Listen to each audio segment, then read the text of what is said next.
Welcome to Gateshead in the north of England. It lies on the southern bank of the River Tyne opposite Newcastle upon Tyne. Gateshead town centre and Newcastle city centre, joined by 7 bridges, including the landmark, the Gateshead Millennium Bridge. The latter being part of the Gateshead Quays development, much admired in this part of the country and throughout the land.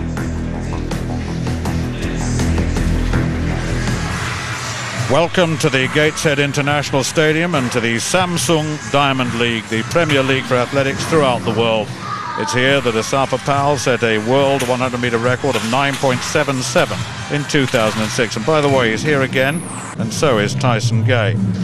Incidentally, they've already run the heats. Gay ran 9.96 and Asafa Powell 10.11. But the wind is fluctuating. It really is up to 2 meters per second against, which is a great shame here. It's humid though, the temperature's in the mid-20s, and as I said, those wind speeds up to minus 2 meters per second. There it is, 21 degrees, 68%. It is cloudy, clearly. Conditions not bad. If only the wind would just settle down a little bit, that would be absolutely superb. Well, earlier on this evening we had a discus competition, and this is Petr Malachowski of Poland, Olympic silver medalist in Beijing and world silver medalist, of course, and won in Eugene in the Diamond League. And he'd already leading the competition with just over 66 meters, and that is close to 70. A marvelous performance and a very good series in the making here. So that's 2 throws, well, the first one over 66 and this one well over 66, close to 70, and that is going to be a British all-comers record, which it turned out to be in the end.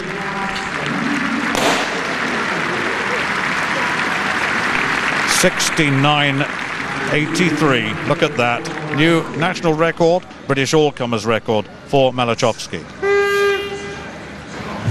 Well, just looking at Malachowski, Casey Malone was next up in the 3rd round, incidentally. Malone had thrown 64.28, 64.25 in the first 2 rounds, and was up there, but needed something a little bit more than that to contend.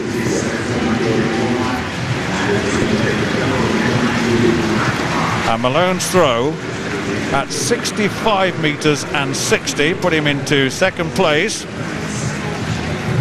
Former world junior champions, twice American champion, incidentally. He won the title last year and this year as well. He hit that well, and that was 65 meters and 60 centimeters. He'd had 3 throws then over 64 meters, and that one over 65, which took him into 2nd place.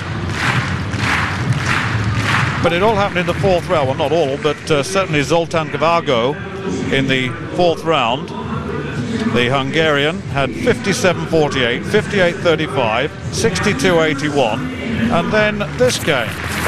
Very fast, and you could tell from his attitude he'd hit a good one, and that was around about 67 meters. In fact, it was 67 meters and 2, and that took him past Malone into 2nd place. Malachowski, the pole, a meeting record, a national record, but that was a good throw to take him into 2nd place, and he really was nowhere in it until that throw. Yes, he said. Good competition. There it is. There's the evidence. 67.02. We'll bring you up to date with the full result of that discus.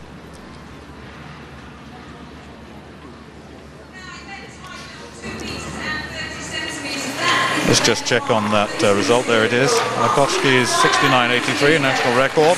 Varga, you've seen that, 67.02. Malone, Israel, Maya, Erik, Morse and Caddy. Good competition actually with that UK all-comers record. Big thrower and a big result.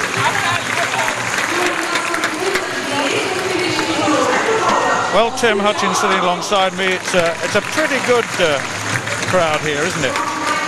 It's not a bad crowd, Stuart. Yes, Gateshead in recent years has been losing off a bit of the crowd enthusiasm of the 70s and 80s that was so famous, but nonetheless a good crowd here today in the stadium. That was a great way to start the afternoon's field event action, wasn't it? That discus with an all-comers record. Really strong throwing. And this is Natalia Miknevic. He won the Olympic silver in Beijing 2 years ago. The 28-year-old Belarus athlete, as she is now. Mikhnevic opening with 18 meters 77. Her season's best 19 meters 80, so a little way down on her best indeed. She's a 20-meter plus thrower at her best, but that's a solid enough opener for Mikhnevic. Only 4 rounds each for these throws, remember, as in the discus. Valerie Billy. Well, Valerie Billy in the first round, of course, the reigning world and Olympic champion, was always going to produce something special, and she did. She produced here in Gateshead over 20 metres with her opening effort. That one coming down at 20 metres and 6 centimetres for the big New Zealander. And she is powerful too, the 25-year-old. 1 metre 90, 110 kilograms, and comes from a massive family as well, does Vili. And that the best of the first round up to that point. She's very tall, uses the linear technique. Many of the throwers using the rotation, but Ostapchuk of Belarus, the world champion back in 2005 in Helsinki, won the world indoor title recently. Very powerful, got a best this season of 20 meters and 95. Or really hit that very, very high indeed, and that looks good too. And that's going to chase the 20 meters and 6 of Valerie Billy. So we've got 20-meter throwers here, and I guess it's going pretty well with the script at the moment. Very powerful, shifts across the circle, gets that right leg underneath, turns the toe in, gets good elevation, and keeps the elbow high, flicks it off the fingertips, and gets 20 meters and 23, and goes into the lead. Of course, it's Ostapchuk that has turned the tables on Vili, with the previous dominant Stuart being turned in Doha at the World Indoor Championships, where the Belarus athlete we saw just then did take the world indoor title over Vili, a rare defeat for the New Zealander. It's actually a very warm day. It's a lovely afternoon in Gateshead, despite those clouds. It's about 24, 25 degrees. There's the lineup for the first Diamond League track event of the day, the women's 400 metres. And this one is minus Lee McConnell, who's just pulled out, the UK champion, with a sore throat. Or Christina Hurugu, the reigning Olympic champion. But it nonetheless is a very strong field, with Debbie Dunn in lane 4, the fastest in the world this year. In fact, the American, the only woman under 50 seconds this year in the world. There's Shana Cox of the USA. There's been a little bit of shifting around of lanes with McConnell pulling out, but Shana Cox has run 51.4 this year. 5th in the US Championships a couple of weeks ago. Nicola Sanders, well, of course, she was the World Championship silver medalist 3 years ago. 28 years old now, and trying to get back from injury, gradually returning to form. Only 52.7 this year. Lane 3 is Amantle Doncho, Debbie Dunn rather. And just looking there, we seem to have skipped over one show. Debbie Dunn goes in 4, that is lane 5. Sherika Williams of Jamaica, the Olympic silver medalist in 2008, and took the silver again last year in Berlin. Also in good form. Noveline Williams-Mills goes in lane 6, the Jamaican, the bronze medalist at those World Championships in Osaka 3 years ago, the 3rd fastest in the world this year, 3rd in Lausanne 2 nights ago in 50.04. Natasha Hastings goes in lane 7 for the USA, the former world youth champion. 50.83 for in Lausanne the other night, in a very tightly contested race. She was 6th there. And then Denisa Rozalova, former world junior long jump champion, can you believe, 6 years ago. Winner in Ostrava back in May in 50.8. She started the season tremendously well. That remains her personal best. Well, as you can see, lane 4 is in lane 3 rather, is indeed empty. Now that's a shame, because Monchot is in 2nd place in the Diamond League standings behind Alison Felix, and she could have taken outright lead here if she'd got up in the first 3. So that lineup again: Shana Cox in 1 for the USA, Nicola Sanders in 2, Debbie Dunn there we just saw, there she is, the world number 1 this year, and recent winner of the US Championship. She goes in 4. Sherika Williams goes in lane 5. Noveline Williams-Mills of Jamaica in 6. The USA's Natasha Hastings in 7. Vital cog in their relay machine is Hastings, and Rosalova goes in lane 8 for the Czech Republic. There's Nicola Sanders. It would be great to see her have a return to form here today. up until that very late withdrawal, and I can only imagine she's pulled something in warm-up. We had the top 4 in the world in this race. Ostapchuk in the shot. We'll come back to that in a moment. Well, Nicholas Sanders then in lane 2. Won the European indoor title back in 2007 prior to that outdoor World Championship silver medalist, and she says really she's running times at the moment she should be able to do in her sleep. She's way out of sorts. Let's hope she can find something like her better form in this race here today in Gateshead. Once again, that lineup from the inside. Shanna Cox of the USA in 1, Sanders in 2, lane 3 now empty. Debbie Dunn, the world number 1 for the USA, goes in lane 4. Sherika Williams, Jamaica, 5. Williams Mills, also Jamaica, in 6. Then Hastings of the USA in 7. Rossalova of the Czech Republic in lane 8.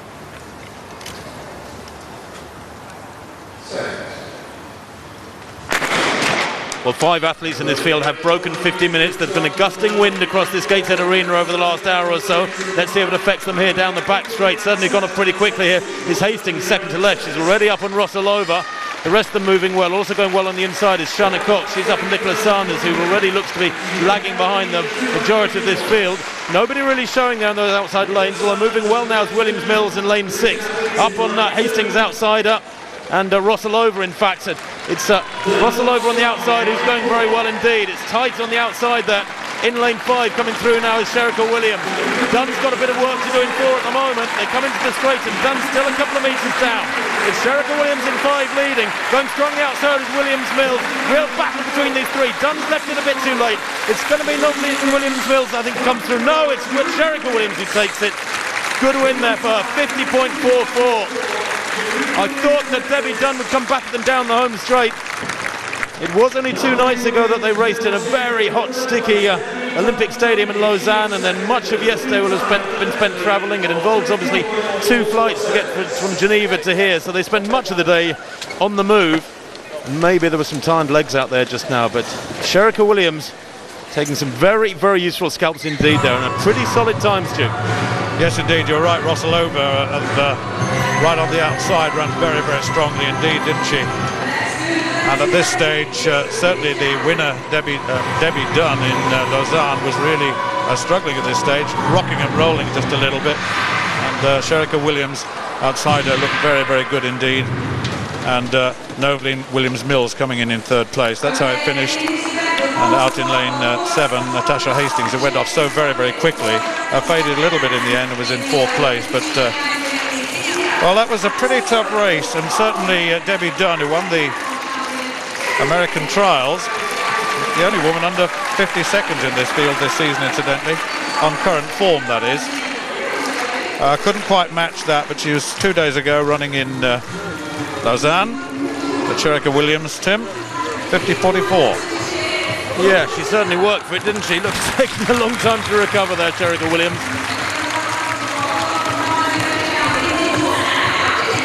All those clouds, rather ominous, I have to say. Didn't feel as though we're in for a downpour. Confirmation of that win for Sherika Williams, 50.44 for the Jamaicans. Debbie Dunn sandwiched between the Jamaicans in 2nd place, 50.66. And Williams Mills there, 50.9, the 3rd of them under 51 seconds.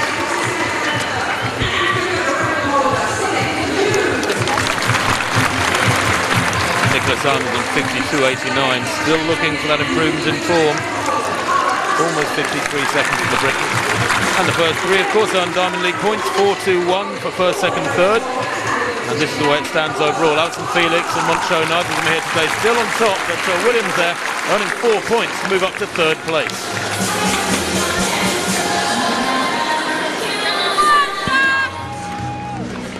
Ostapchuk, 3rd round of this shot now. World champion back, as I said, in Helsinki in 2005. Won the world indoor title, won in Shanghai as well. Good shift, very powerful. Oh, and that's a big throw. That's a big throw. 2023, her best throw so far. And that looks better, certainly does. Looks to be beyond 2050. Really at 20.06 at the moment, just having a little look down. Oh, it is, it's 20.57. It's a meeting record here, which is pretty tough.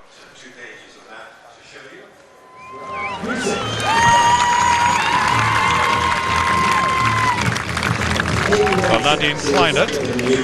18.66 her best throw thus far.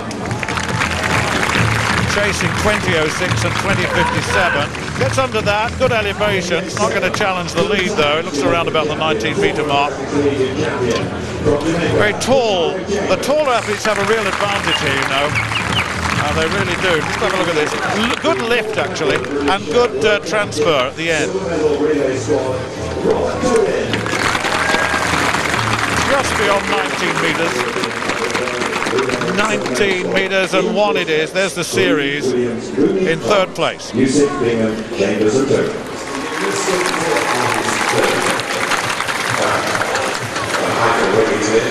Well, there's the result of the shot put. Ostapchuk, Vili and Kleinert, 3 in first, second and third.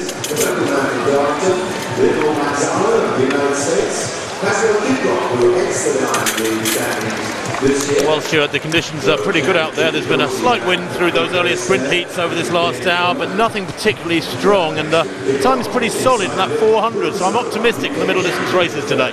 There's the start list of the 1500 metres. A sprinkling of British athletes amongst the international field, as one would expect. But there's Asbel Kiprot, the world champion, and Augustine Chogi, the Commonwealth 5,000 metre champion, and those two in very, very good form at the moment. More about Kiprot and Chogo in a minute. 3 3/4 laps of the track ahead of them. There's Kiprot, Olympic champion, in very, very good form. Ran a very good 800 metres earlier on this season, just behind David Radici. Ran 1:43.45. Now, this is a good race for Andy Badley. He needs a good race here. Commonwealth Games champion at 5,000 metres. The world's fastest miler in 2008. Had a great run in Oslo, and that's where he achieved that performance. There's Chogi, the diminutive figure. Very, very quick over 5 and over 1,500 metres. Tim, a great race in prospect, really. It is indeed, yes, it's a quality field. It's the Olympic champion, and a really good opportunity here, Stuart, for the top 3 or 4 Britons to have a crack at the best of Africa. The Kenyans there in particular, Choge and Kiprop, really should test those Britons, and hopefully here, perhaps with good pacemaking, drag them out to quick times. Let's hope the pacemakers do a good job. Well, I mentioned the pacemaker. It's David Klumenacker of the United States. They're looking for something between 3:31 and 3:33 if it goes to plan, of course. Chogi is right out in front behind Klumenacker, and in fact Klumenacker has been asked at 1:53 for 800 metres. He's now moving into the lead. Kiprop is up there in second place with him. Chogi in third, so those at the head in terms of performance in the Diamond League thus far are in that first 3. Andy Badley is taking close order in 4th place, and really it looks quite good at the moment, Tim. It looks as though they're on for something. Well, they're coming on towards 300 metres, 3 laps to go, but good to see Andy Badley up in 4th place. He does have a habit, Andy, of hanging back in the early stages, and I think he does that to be fair in spaces with late races which are very fast indeed. Here he is in 4th place in the blue vest, and obviously up for the task here, Andy, coming up to 400 metres. Now we're looking for around 56 seconds here. 56.3. Badley would have gone through in about 57 dead, so that's pretty much spot on for Andy Badley, and the rest of that pack would be around 57.5 seconds. So good pacemaking there from Klumenacker. Yeah, Rono's behind Andy Badley, the Kenyan. He was 9th incidentally in Lausanne over 1,500 metres, so obviously he's a 3:33 man though. But there's Kiprop, the tall figure, terrifically quick, as I said, over 800 metres, but he is the Olympic champion over 1,500 metres. At the age of 19, he was the youngest ever Olympic medalist in the event. But of course, Ramsey won the event, but then was disqualified. So just looking at a time, we'll get a check on the halfway mark as it approaches. Kiprop looks very, very comfortable indeed. Rono close order behind him.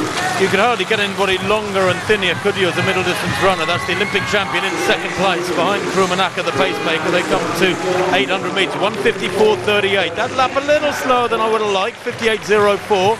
Could have been half a second or a second quicker, but they're still on schedule for something pretty solid here. Now, if Kiprop can kick on strongly from here, Krummenacke pulls wide, his job is done. I'd like to see Colin McCourt here have a good run. You may have seen him about 3 weeks ago winning the European Team Championships in Bergen in Norway for Great Britain. He's a relatively unknown name, is McCourt, the 25-year-old, but this is his opportunity to really kick on hard. He's back in about 8th place in that white vest. He needs to go with this surge now, Stuart.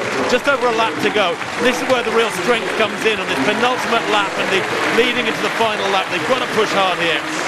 Well, certainly Gebra Midin of Ethiopia, 4th in the World Indoor Championships recently, has taken up close order. He's in 3rd place at the moment. Kiprop leads. Choge in 2nd place. Gebra Midin in 3rd place. I see Lancashire is running wide at the back there. Badley is tucked in on the inside. He's got to stay close at this stage if he's going to perform at a reasonable level now. Rono coming through very strongly on the outside. That's Jeffrey Rono. He ran the 3rd leg for that Kenyan team, which set the world 4x15 in Brussels in 2009. He's coming wide too. So Kiprop, Choge, Rono, as they come now with about 150 metres to go in this 1500 metres, and Choge now beginning to wind up a little bit. And coming very wide there on the outside. It's I think that's just looking Manzano, the American. He's always had a quick finish. It's Manzano of USA. Kiprop in real danger here. Kiprop and Manzano. Kiprop gets it. Manzano. It's no. It could have been Choge in 2nd place, or was that Rono in 2nd place? It was very, very quick in the end. 3:30, 3:35. Actually, it went very much to the script in a way. Kiprop always there. Rono was there, and so was Choge. Andy Badley looked to be in good position at the right time, didn't he? But he's still got to get into these races a little bit more in the final stages, particularly coming off the 3rd lap.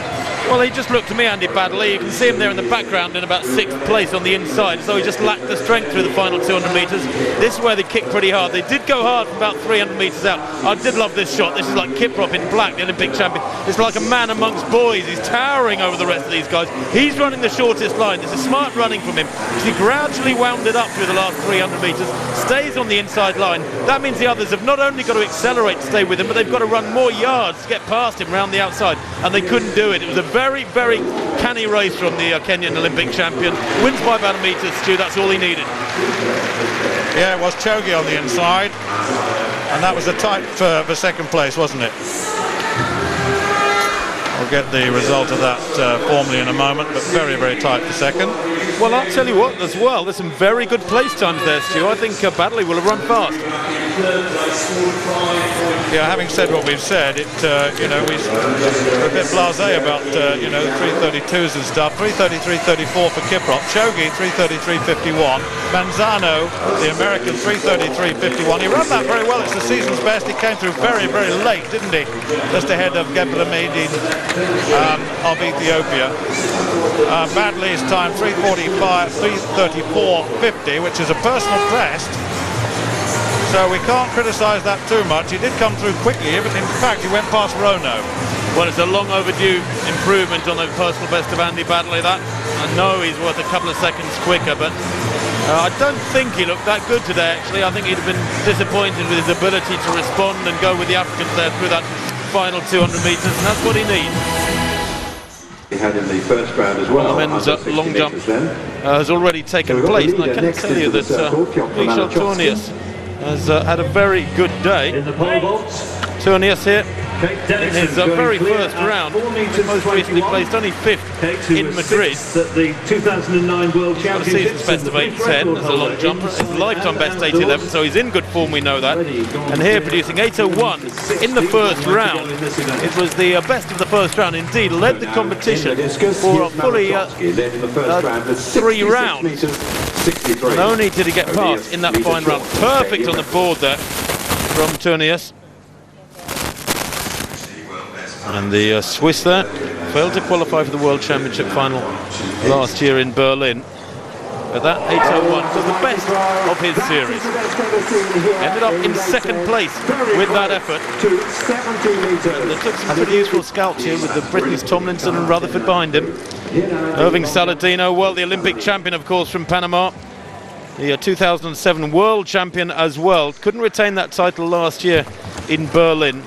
But here today, in round 3. It took him a little while to get going, Saladino, but producing 7 metres at 96, just short of 8 metres by his standards. A pretty poor competition, it has to be said. Remember, this is a man with a season's best of 8 metres 30, a lifetime best of a massive 8.73, but that was his best effort. Couldn't even reach 8 metres today. 7.96. His second and fourth rounds were no jumps to go with that one. 7.92 his opening effort, and a very, very lacklustre competition, I have to say, from the Olympic champion, and that's giving him third place. This is Kate's second. Well, Lapierre, Fabrice Lapierre of Australia, he heads the Diamond League rankings, and Lapierre, with this jump today, taking a very, very convincing win. It's round 4, he left it late. Indeed, his first 2 efforts were no jumps. 7.85 in the third round, and then here he goes. Fourth and final effort for the Australian, the world indoor champion last March. That one coming down at 8 metres 20. He left it very late indeed. In fact, it was the penultimate jump of the entire competition. Each jumper only having 4 efforts. At 8 metres 20 for Lapierre gave him the win, gave him maximum Diamond League points. Puts him on top of the heap now with fully 9 points to top the Diamond League rankings. Saladino doesn't have too many competitions like that. Lapierre able to take full advantage of it. There's his card.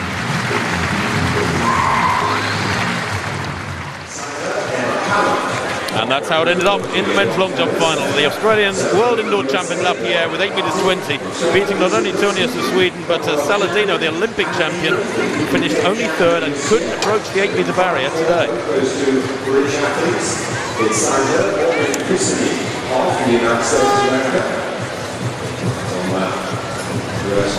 Well, the next event on the track is the women's 1500 metres, and it's a very, very strong race this. It's not a Diamond League race, incidentally. In fact, well, there's a lot of athletes in this field who've gone very close to 4 minutes. Stephanie Twell and Helen Clitheroe of Great Britain amongst them. It's Lisa Zabriskie there, who is the Commonwealth champion, who is the only athlete in this field that's ever broken 4 minutes for 1500 metres. That's a magical mark for ladies, rather conveniently.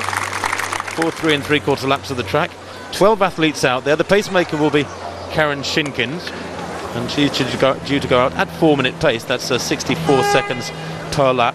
But Lisa Zabriskie, under the tutelage of George Gandy, had a very good run in Lausanne 2 nights ago. She finished 4th there in 4:01. And I would hope that this sort of race, in these conditions, good conditions, will be run at an honest pace too. Of course, it's entirely up to the athletes in these sort of ventures to accept or reject the pace laid down by the designated pacemaker. Steph Twell there in second place. She's still only 20 years old, Steph Twell, the former world junior champion, or she's still the reigning world junior champion for a few more days, because the world's best juniors gather in Canada in a week or so. But Steph Twell took world junior gold in 2008, then got Olympic experience that summer, didn't make it through the rounds. But Hannah England there, another top British talent. We really are rather wealthy in this particular discipline when it comes to talent. Hannah England from Oxford City, coached by Bud Baldaro, won the UK title a couple of weeks ago with a 56-second final lap. She's the tall, blonde young lady there in 4th place. You can see Shinkins here moving well, showing some concern for whether or not they go with her. And at the moment it's Steph Twell who's having to try and maintain contact. 63.1 at 400 metres from Shinkins. That's very good indeed. It means Twell's gone through in about 63.5. It means the rest of them gone through in around 64 seconds. And it's shaping up well, running wide at the moment. You can see Helen Clitheroe towards the outside, the British record holder in the steeplechase. Yeah, I think the point about Steph Twell is that she's had 1 or 2 races which she would consider to be disappointing. She really doesn't have the sprint finish. We've said that several times before, and she has to go out and run a fast pace on this. I have a feeling that in the future the 5,000 metres or 10,000 metres may well be the sort of race that we will see her prevailing. She's a real talent indeed. But you're right, Mwangi of Kenya's up there, so is Moser of the United States, as you can see on the inside, tucked in alongside Hannah England, who ran the UK championship, Tim. Got that 56.8 last lap for Hannah, so she's got a little bit of basic speed. Well, Shinkins pulls aside, Steph Twell out in front now, Mwangi in second place. Hannah England just trying to close that gap. I really wish he would make contact. 2:10 at 800. Look at that lap, 67 seconds. It's very slow, and that's disappointing. It rejects any chance of a really quick time here today. Zabriskie in fourth place, just shadowing Hannah England. There could be a really good dust-up between those two Brits in this one, because I know George Gandy, the coach of Lisa Zabriskie, is very, very intent on making sure she always runs a solid final lap, and I think Hannah England in third place here will also be thinking about that surge over the final 300 metres too. So it's coming into the final 500 metres. The youngster Steph Twell leading from Mwangi. Hannah England, the UK champion, in third place. Lisa Zabriskie in fourth place. Zabriskie, of course, is the World Championship medalist, and she's looking strong at the moment. Husseini is going well too. Husseini of the USA, who had a great personal best in Lausanne. They hit the bell in almost exactly 3 minutes there. Now Twell needs to start digging in hard, because she hasn't got the big kick off the final bend, Stuart, that the others have. But I tell you what, Zabriskie's looking very relaxed, so is England. Yeah, Zabriskie ran a very strong second half of the race in Lausanne with that 4:01. They went out there to try and achieve 4:05. It didn't work that way. They said if they tried 4:05, they might not have got 4:1. But look at this now. Twell is going to get run down, certainly. She looks to be struggling a little bit now, but Zabriskie looks very, very comfortable indeed, doesn't she? Well, Twell has given her best through the middle of the race, but it didn't ask any questions. The big names. Zabriskie now out in front. She just needs to keep winding it up here, Lisa. She's a very, very smart racer. She always saves something for the home straight. Husseini on her shoulder. She's kicked hard now. She's gone. Zabriskie needs to keep that stride going. Hannah England in their wake. Now, has Hannah England got the speed here? This is a great run from Husseini of the USA. Former basketball player, coached by Terence Mahon, trains up at Mammoth Lakes at altitude. But Zabriskie's got the legs. She saved it for the last 50. What a clever run. Husseini and England coming through in second and third there. I think that's a good run from Helen Clitheroe for fourth place. Winning time 4:3.69, and that from Lisa Zabriskie is a very, very solid run to back up her 4:01 performance in Lausanne 48 hours ago. You can never write her off in the last 200 metres, Lisa Zabriskie. She's got wonderful speed endurance. She just keeps on coming. It was a huge shock when she won that Commonwealth title, Stuart, 4 years ago, but we've seen that particular quality again and again over the last 3 or 4 years, and today she actually handled that field pretty comfortably. Yeah, she's a mature racer now, isn't she? She knows where she is, what she's doing at all times, and I was talking to her in Lausanne. She said that now she's qualified for the European Championship. She wanted several races because she wasn't entirely race fit, she said. She needs the races to get her fit. She's had problems with injuries. It's been a slow start to the season, but my goodness me, it's now beginning to pick up as she comes into the straight now, and she does have a very, very strong finish indeed. It was a good performance. Good race in the end between the front three. Really good race. Husseini of the United States ran very, very strongly indeed. Hannah England too in third place. Husseini in second place. Hannah England in third. But Zabriskie, look at that, looks comfortable, doesn't she? Well, there's more in the tank, clearly. She needs a few more races, does Lisa Zabriskie, but that's very encouraging. Only 3 or 4 weeks ago, George was saying to me in Lausanne, her coach, she was nowhere near in this sort of shape. So she has sharpened up really, really quickly, and I think there's a great deal more to come. And things are looking good with those European Championships, just 17 days away in Barcelona. British middle distance running really is going from strength to strength on the women's side. Well, let's just bring you up to date with the results of the men's 1500 metres. Kiprot there, the winner, just outside 3:33 with 3:33.34. Augustine Choge, 3:33.51. Manzano, 3:33.51, a season's best. Andy Badley, personal best. There's the second half of the finishers. McCall, personal best. A couple more season's best, and Brooks, a personal best. So a good race for most there. Well, the men's 1500 Diamond League standings would be of interest now. Let's have a look at this. Kiprot with 14 points, absolutely dominant, really. Choge hasn't run them all, of course, with 6, and Gebre Medin with 4. Lalu, Gathimba, and Mazandu. Incidentally, Gathimba is going to pace the 5,000 metres later on today. He's pulled out of the 1500 metres today.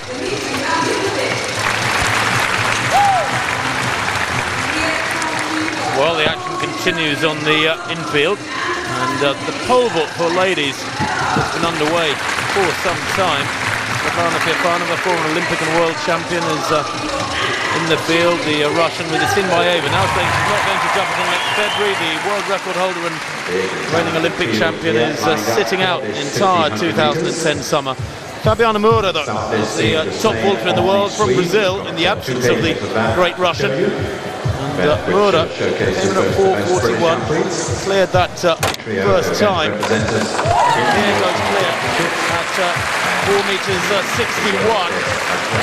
With a very neat vaulter, well proportioned, good speed, excellent strength as well, and she's been gradually hacking her way through the top Russians and Poles that have dominated this event for the last half dozen or so years towards the top of the world rankings, and that's pretty much where she stands now. 4:61 there for Fabiana Moura. Yeah, got a lot of confidence in winning the world indoor title, didn't she? And that really does give her a great deal of confidence. Silke Spiegelberg of Germany next up, twice Olympic finalist. 4:61 the second attempt, that's good. 4:71 her best this season, her personal best set this season. Second in the Rome Diamond League. Lost to Feofanova recently, clearing 4:71. That was in Wattenscheid, Germany. Good clearance, straight down the middle. Both of the girls really powering into the plant, and then with confidence. And Svetlana Feofanova, as I said, one-time world record holder, one-time Olympic and world champion, going over 4:61 at the second attempt there. Feofanova, well, there's no love lost between her and Gateshead, the two teammates for Russia. In fact, it's been known to them to refuse to fly on the same plane. Well clear of that. There's plenty more to come from Feofanova. She is a big jumper, we know that. She's a 4:88 jumper, very high up on the world all-time list.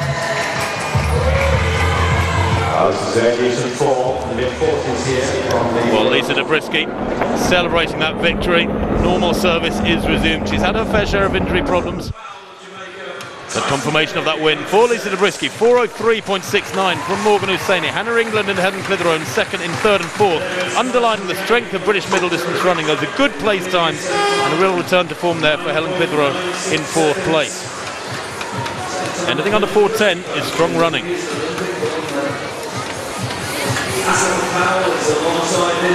Well, overcast it may be, but we've got the race of the day to come up, and that's the men's 100 metres, and it's the big head-to-head between Asafa Powell and Tyson Gay. They're in adjacent lanes, as you'll see very shortly, and the heats. Powell ran 10.11 into 2 metre per second headwind, but I'm just looking around the stadium and it seems to have quietened down. There's the lineup for the 100 metres final then. Devonish, Freighter, Powell, Gay, Bailey, Ndury, Ryan Bailey and Kimmons. It's a terrific lineup, but particularly lanes 3 and 4. When you look at the two athletes in those lanes, terrific. Asafa Powell now basking in the situation where Usain Bolt is not yet at full fitness, although he ran sub 9.9 in Lausanne, winning easily a couple of nights ago. And Tyson Gay is coming back from injury as well. Got beaten in the 200 metres in Eugene by Walter Dix, but my goodness, what a powerhouse of a race that was. Let's go through the lanes then. Marlon Devonish, the Coventry Godiva from Great Britain. The best this season of 10.34, qualified as the fastest loser for this final. Very popular. Well, Michael Freighter of Jamaica, world silver medalist in Helsinki in 2005. Second in Eugene. Asafa Powell, history's most prolific sub-10-second 100-metre sprinter. 9.82 in Rome, his 70th sub-10-second run. Tyson Gay. Let's listen to the introduction and the response of the crowd. Tyson Gay, the second fastest man all time. Daniel Bailey, drawn in the next lane. 4th at the World Senior, Junior and Youth Championships. He's been around. Sidian Dury, the Gambian and now Norwegian record holder at 100 and 200 metres, drawn in lane 6. And then Ryan Bailey, drawn out in lane 7. 3rd in Eugene, 9th in New York, a best of 10.09. And Trell Kimmins of the United States, he was 4th in the World Indoor Championship just recently in Doha. He qualified with 10.23. Well, Stuart, I'm fascinated to see Powell against Gay. It's the clash the Diamond League has been waiting for. 2 of the big 3 going head-to-head. Had a chat with Tyson Gay in Eugene last week where he was beaten over 200 metres, coming back from injury. He said he's still getting a lot of pain from that hamstring. Let's just hope it holds out when he gives it 100% of a thrashing. The men's 100 metres. Devonish, Frater, Powell, Gay, Bailey, Dury, Bailey, that's Ryan Bailey, and Trell Kimmins. The big 2, Powell on the right, Gay on the left of your shot.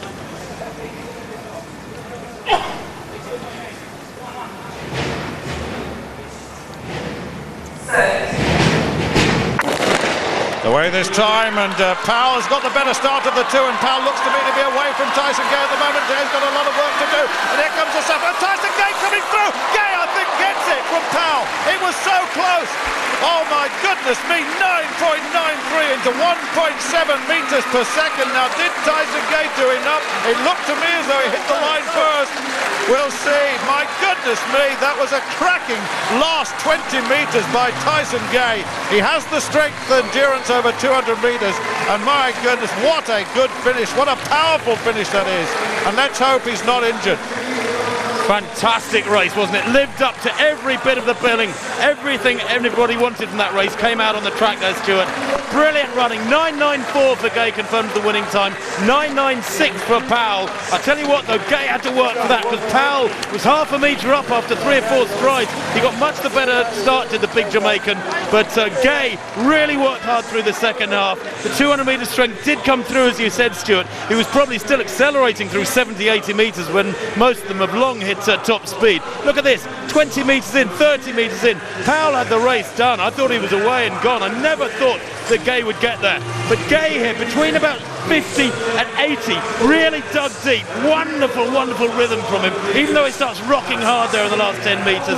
And he gets it standing up, glances left. He has time to stare across at Asafa Powell in a rather demeaning way almost. I know he didn't mean it that way, but not too many people in the world at the moment have the ability to glance across and slightly backwards at Asafa Powell, and the form he's in. A headwind of minus 1.7 metres per second. What a shame. But this is the point. It looks as though Powell had got it. But look how fast Tyson Gay comes through at the finish. That was terrific over the last. Let's have another look at this from the front. Powell got a terrific start. Gay didn't. Gay was well down. He really was. He was a metre down or so. And that at this level against the Asafa Powell is often a sign that he's not going to do it. But this, look how different. Gay is under pressure. Look at his face. Powell, his jowls bouncing. He's relaxed. He looks good, technically good. No tying up at all. But Tyson Gay is a fighter. He's a battler. He wanted this. I've been out for some time. I want to come back, show I'm the man, or at least I'm one of them. The second fastest man all time prevails. Well, no, what a good race, Tim. Well, there's confirmation. Tyson Gay, 9.94, season's best into a strong headwind. Asafa Powell, 9.96. Good run by Daniel Bailey at 10.15 in third.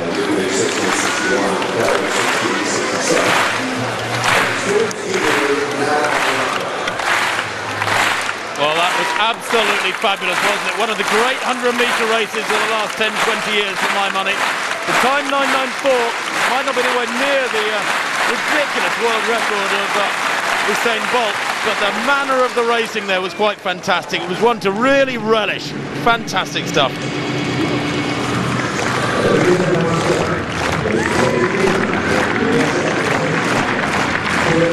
Well, this is Villion in the javelin throw for ladies, and Villion in the very first round, the South African, got pumping on out to 64.32. fabulous effort from Villion. 27 years old, the African record holder, the Commonwealth champion from 4 years ago, the World Student Games champion last year. She has a good championship temperament. Improved her African record to 66.38 just a couple of weeks ago. Today 64.32 in the first round, and that turned out to be good enough for the win. Well, Cara Patterson, the USA, she is the American champion.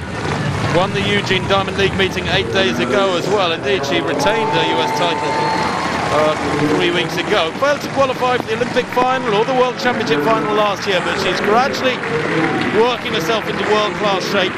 She saved her best to last, 63 metres 11, coming in the final round for Patterson to give her second place.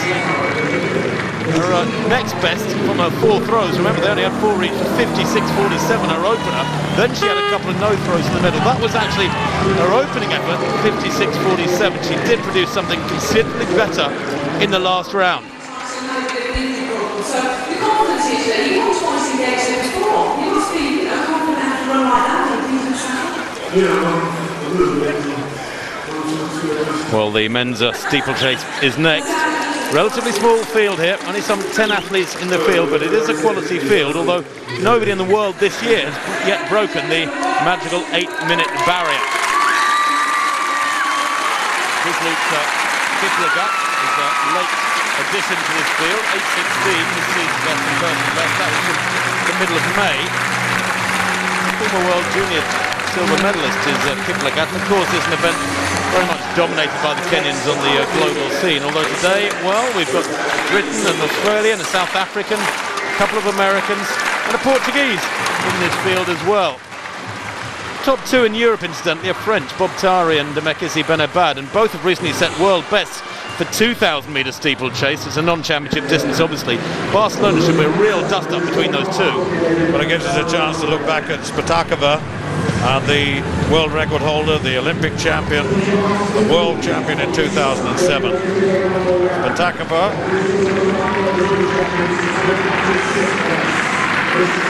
See what you can do here. Hits it long and hard. Looks to be quite useful, that one. And that's only just on 60, so Spatakova having a few problems there. 59 metres and 97. First round throw. Fast arm, but the timing not quite right.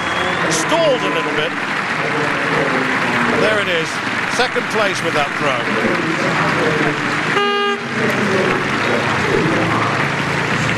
Well, back to this steeplechase. The field waiting to be brought on the starter's orders. The fastest time in the world this year was by Bremen Kipruto in Lausanne 2 nights ago. 8:01. The Kenyan ran there. They need to be moving along here at around 64 seconds per lap if they're to get anywhere near 8 minutes, and that's a very, very tall order for the majority of this field, it has to be said. Luke Gunn, the UK champion, nearest the camera there is the man coached by Baldaro, his lifetime best, 8:28. That was 2 years ago. Well, away they go. Relatively small field, it has to be said. The Diamond League race leader is Paul Coetch. He's giving this one a miss as well.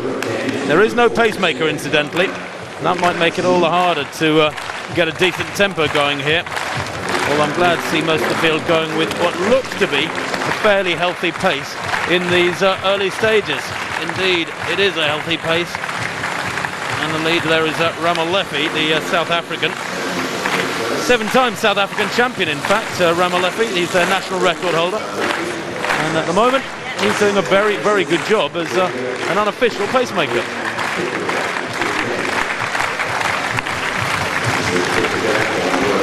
Well, certainly the fastest time of the world this year set in Lausanne at 8 minutes 1.62. They, for 2,000 metres, they were well inside 8 metres, just faltered a little towards the end, but it was a very, very good run.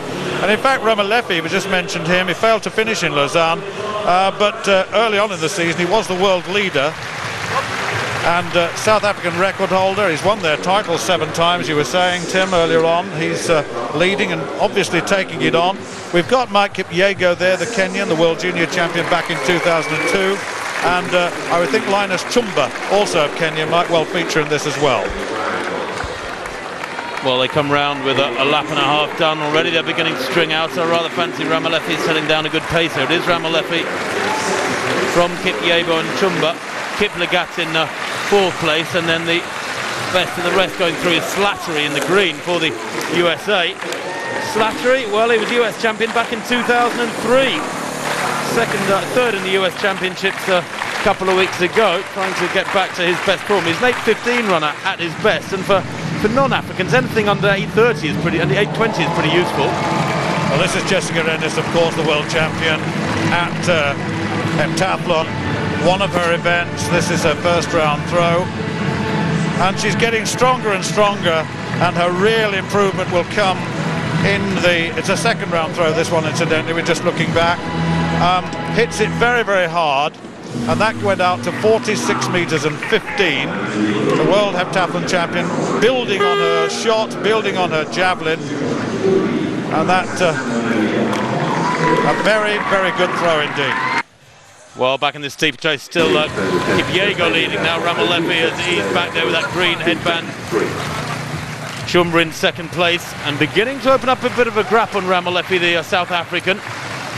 Back in 4th place there in the white vest, you can see Kiplagat with Slattery behind him, and Abdi in turn further back. The Commonwealth bronze medalist over 1,500 metres, incidentally, back in 2002. Remember those games in Manchester? Well, Abdi in 6th place was the bronze medalist over 1,500 metres. That marvellous final won by England's Mike East. But down the back straight now with 1,000 metres gone, and the time at 1,000 metres 2:46. That's around 8:18 pace. It's solid enough, not really world class these days, but without a pacemaker, of course, 9 times out of 10 that the tempo will never be as quick as with a pacemaker. Inside water jump there over the far end of the arena, taken by this pair who are just beginning to open up a significant gap on Ramalefi in 3rd place. It's still in the lead there, Kipyego from Chumba, and well, you could almost say normal service being maintained, couldn't you?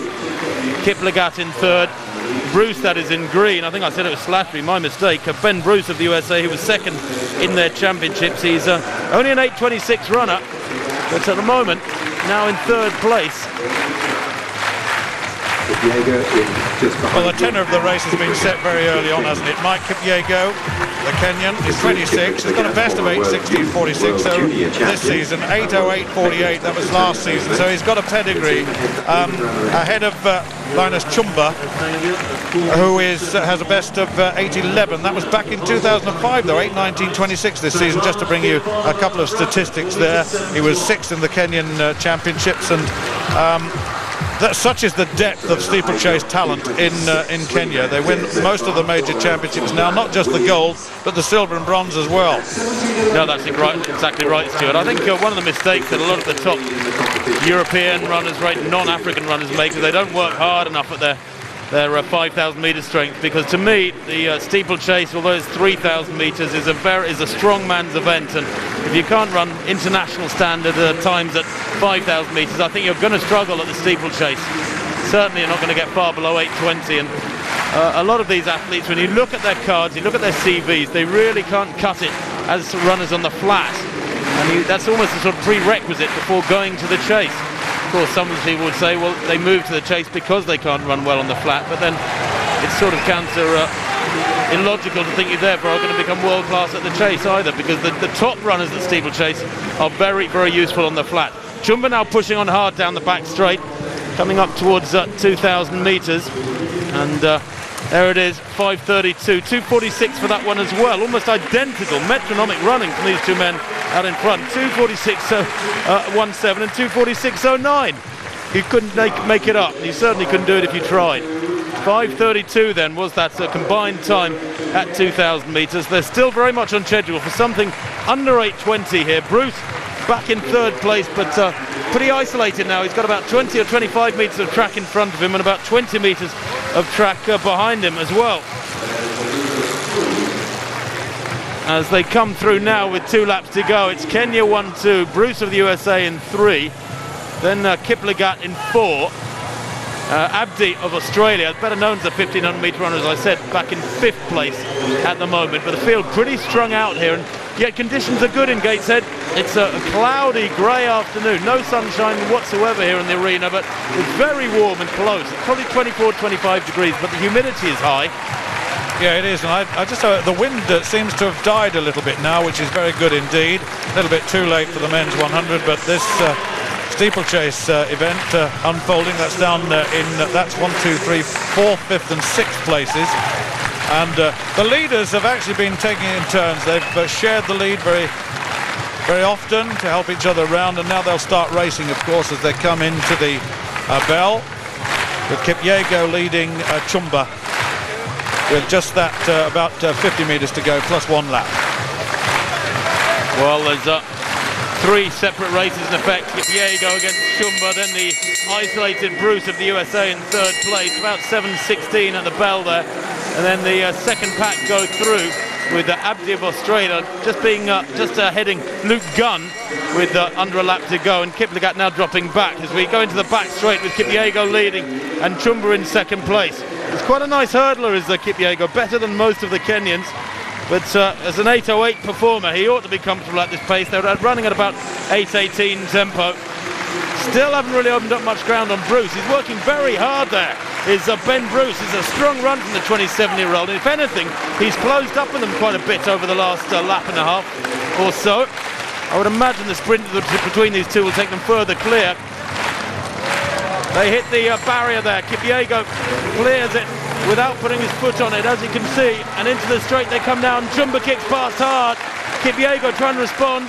The way they cover that final barrier is critical. Chumba takes it much the better. He sprints away to a comfortable victory. It's deceptive. He's about 15 metres clear as he hits the line in 8:19. Chumba wins it from Kipyego. Bruce there comes through in about 8:23. Good running from the American. And Gunn trying desperately to get past Abdi. And does he get there? I think he does, yes.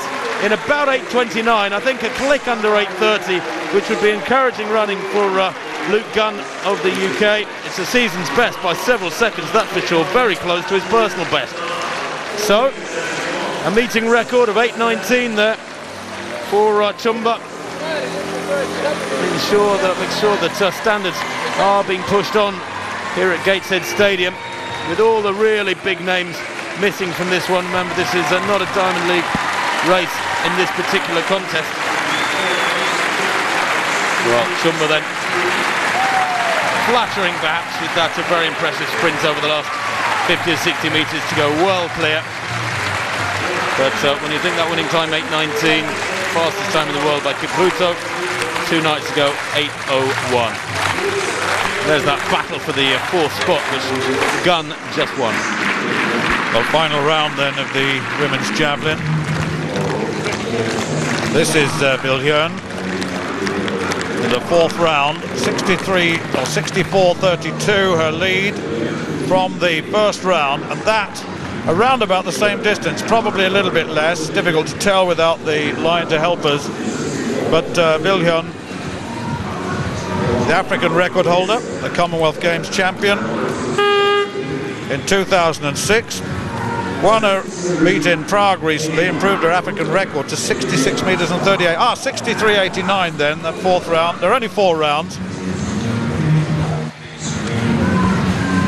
Well, Patterson, Cara Patterson of the United States of America, 56.47, 2 no throws. This is her 4th round throw, so she needed a bit. That was better elevation. She'd be allowing the point of the javelin getting away, and it was pulling not along the line of the javelin, but through it, and it was stalling very badly, but that was better, and Patterson really hit it there. That was much better on the delivery, and she knows it. You can tell the body language when they hit that line, and that was 63.11, and that took her into 2nd place. That was better.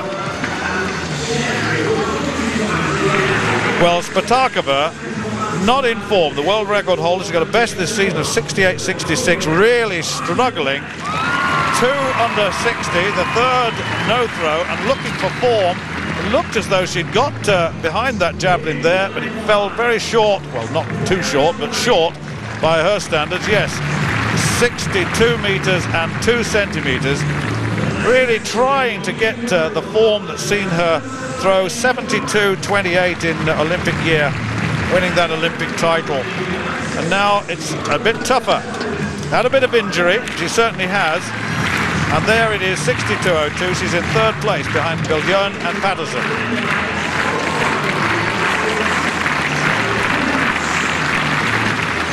We'll have a look at the overall result of that now. There it is, Billon, Patterson, Spatakova.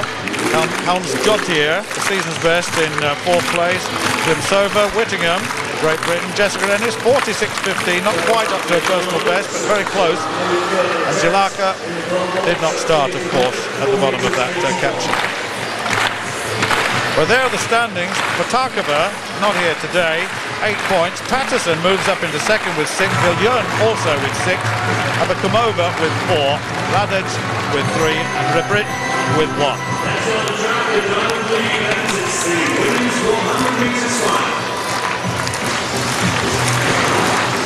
Well, the action continues here in the Gateshead International Stadium. Those fake crowds should not deceive you. It's very warm, it's relatively windless, and the sprinting continues.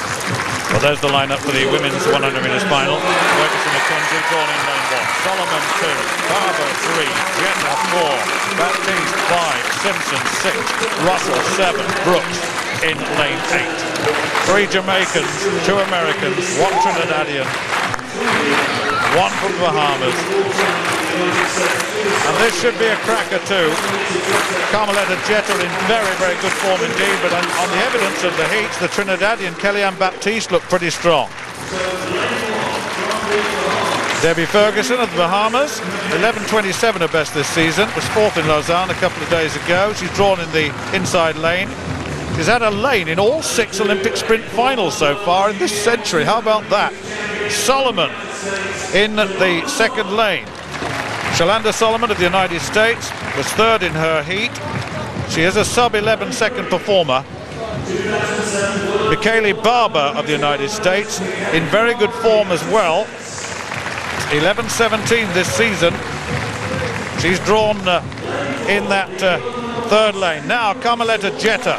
What an end to the 2009 season she had with 2 or 3 performances below 10.7. It was absolutely superb. In good form. So was Baptiste. The Trinidadian looked very good in qualifying. She's their record holder at 60, 100 and 200. Set a meeting record. 10.93 in qualifying. Jerome Simpson didn't quite get there in the heats. 11.13 was her time. But Olympic silver medalist, of course. She was 6th in the Athens Olympic final too. Well, this is Carrie Russell of Jamaica. Carrie Russell. Right on the outside next to Sherry-Ann Brooks. Russell was 3rd in her heat, 11.14, just bring you up to date with that. Sherry-Ann Brooks drawn in lane 8. A difficult lane with the seeded lanes to the middle.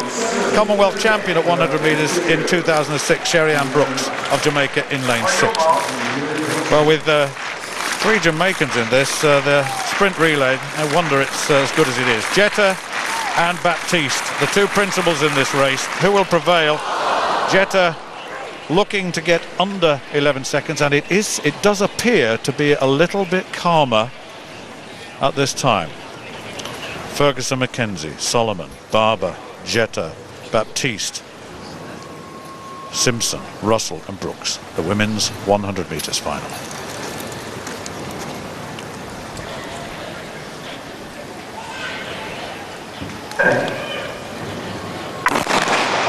Well, certainly Baptiste got away better than that, and then Simpson going very strongly indeed. And here comes Carmelita Jetta through the middle along with Kellyanne Baptiste. Jetta's going to get there.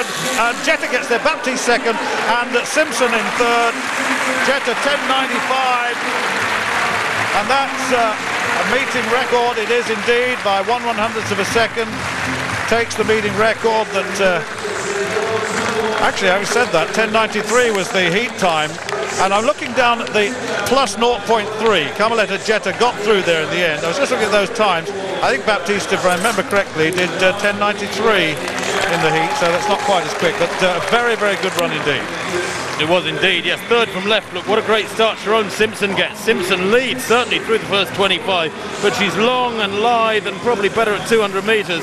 And you can see Jetta, fourth from right there, powering away from middle of the race onwards. Baptiste coming with her, both of them getting past Simpson. But Carmelita Jetta had to really work for this one. Those aren't big margins at the finish. She's about 8 or 10 inches ahead at the line. And 10.95 plus 0.3. That's pretty impressive. They'd had a stronger wind behind them. She'd have been sub 10.9 when you think that the men's race was won in 9.94 by Tyson Gay with a minus 1.7 wind. Wow, what would Gay have done if he'd had neutral wind or indeed a tailwind today? Conditions for sprinting are very, very good indeed in terms of this track surface and the temperature. We'll just have a look at Jetta. She didn't perform particularly well in the World Championships, but after the World Championships in Berlin, she was totally unbeatable. She was so very powerful in all of the races. 10.67 in Thessaloniki, 10.64 in Shanghai. She emerged as the world #1 after the championship had finished. But this was a tough one, it really was. Baptiste gave her a real battle, and Sharon Simpson, who put pressure on both of them over the first 60 or 70 metres or so. Well, we'll confirm all of that in a moment. I think it was just outside the meeting record, which stands at 10.93, which was Kylian Baptiste. We'll look at that shortly. Well, our computers say that the meeting record is 11.06 by Tori Edwards from 4 years ago, rather. Now, Phillips Idowu in this triple jump competition. Of course, Phillips Idowu, the man who has had a series of wonderful performances, including that World Championship title last year, the World Indoor title the previous year. Here goes Idowu in the second round. Well, he seems to start just on the board, but that looks like the lead in the competition. With 16.83, Randy Lewis was the best we had prior to that closing jump. Well beaten by Tamgo of France in New York 3 or 4 weeks back. Good on the board there is Idowu. I think one thing the 31-year-old Londoner has got to his name is real consistency. You know that Phillips is always going to be out there jumping around 17.40, 17.50 at worst. And today, well, 16.91 he opens with. Not as good as he'd like, certainly. In this race. So Lewis, Randy Lewis, this is of Grenada. Lewis, who just behind him, and is a man well capable of big jumping in his time. 17.49 a couple of years ago. This year, only just over 17 metres, 17.08. And that one, well, according to those superimposed lines across the sand, looks to be just over 17 metres. He is the national record holder both indoors and out, and based in Germany. And the Germans really know something about their technical events. He's perfect on the board, this Randy Lewis. Had very bad luck to jump 17.06 in Beijing, and that was not good enough to advance to the final, can you believe? 17.11 for Randy Lewis in the second round to take the lead at that point. Yet to go in this round, of course.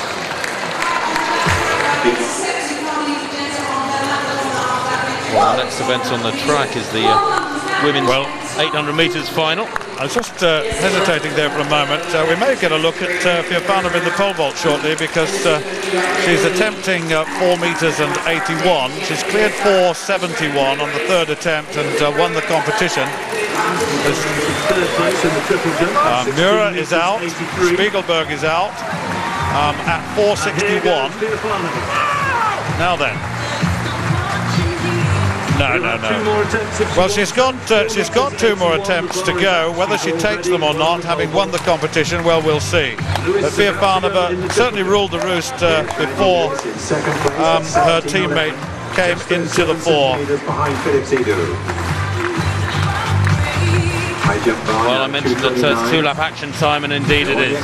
There is the lineup for the women's 800 metres, the first page, and another event this which really does underline the strength of British middle distance running. Jenny Meadows, World Championship bronze medalist, goes in this one up against Janet Jepkowski, the world champion in 2007, the Olympic and world silver medalist since then. This is a field of the very highest order. It's perhaps the best race of the afternoon. Barring that men's 100 metres, which was such a cracker, of course. Krebson of the Ukraine goes in lane 2. 8th in Rome, but 4th in the World Championships last year, Klevsun. She's a 1:57 performer at best. Alicia Johnson goes on the inside of lane 3. The American is the champion from a month ago in their nationals. Only 5th in Eugene though a week ago. There's Jenny Meadows. Jenny Meadows in lane 4. What a talent and what a athlete she has become. A former 400 metre runner. She's a tiny figure. Took the silver medal though back in March at the World Indoor Championships, and since then has put together some very good racing. A 2nd in Shanghai, a 3rd in Rome. She's in fine fettle as Jenny Meadows. Bernard Thomas. Well, nature Bernard Thomas of Grenada. At last, on May the 1st, she went under 2 minutes, 4 years after she ran within 1/10 of a second of 2 minutes. It took her a long time. Marilyn Okoro, let's hope she's fighting her way back to full fitness. She's a very good, brave runner. Okoro likes the front run, but was injured for much of the winter. And Jep Kosko, we saw just there, as I mentioned, the reigning Commonwealth champion, who was the Olympic silver medalist, and the silver medalist from those World Championships last year.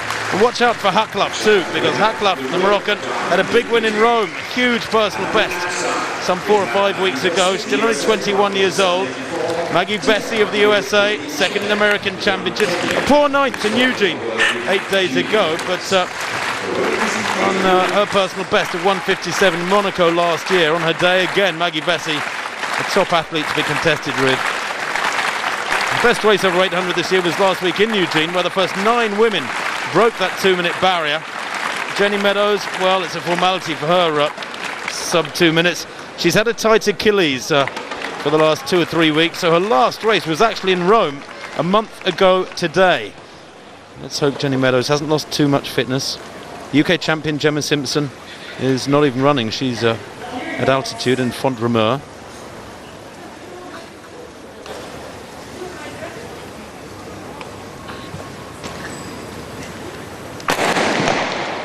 Well, away they go. Quite a big field, but what a quality field this is.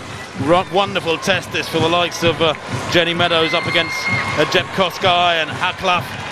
Meadows, as you can see, the tiny figure there in blonde in the centre of that picture. She's probably the shortest in the field by 2 or 3 inches, but she's got spirit to match the best of them. Won't want to get boxed here, and doesn't mind front running, Jenny Meadows, either. She's quite a brave athlete in that respect. She's got good 400 metre speed. Oh, a bit of shoving and pushing at the back of the field there. Yeah, and it was Jep Koskai who suffered. She went very badly down to the back of the field. She almost fell, but just managed to stay on her feet. And of course, Jep Koskai, the world champion in 2007, 1:57.84 this season. And I just wonder how that will affect her. She looked very, very comfortable. She just moved up into a position to attack Jenny Meadows. And then, of course, the stumble came. They're all in close order. Well, when I spoke to Jenny a month ago, she just competed a personal best session before a great race in Rome. 60 seconds exactly at 400 metres. Now, that's not particularly quick. Johnson has come past her, though. Meadows in 3rd place at the moment. Klevsun in 2nd. And I'd really like to have seen Jenny Meadows hang on to that front spot a little bit longer. Bert Thomas, that is, in the purple there in 3rd place. She's an awkward mover, Bert Thomas of the USA, but she's a very strong runner too. Jenny Meadows at the moment looking a little out of sorts. I'd like to have seen her closer up to the front of this field. Haklaf moving down the outside there all in black. Now Meadows pushes on hard with 200 metres to run though. It's Bert Thomas of the USA from Klevsun. Johnson there is also going strongly. Alicia Johnson of the USA. Those are the top 3, and there's a bit of a gap back to Meadows. Jep Koskai has got a lot of work to do at the moment. She's way back in about 8th place on the outside. Johnson kicks hard past Bert Thomas. Klevsun's got some work to do.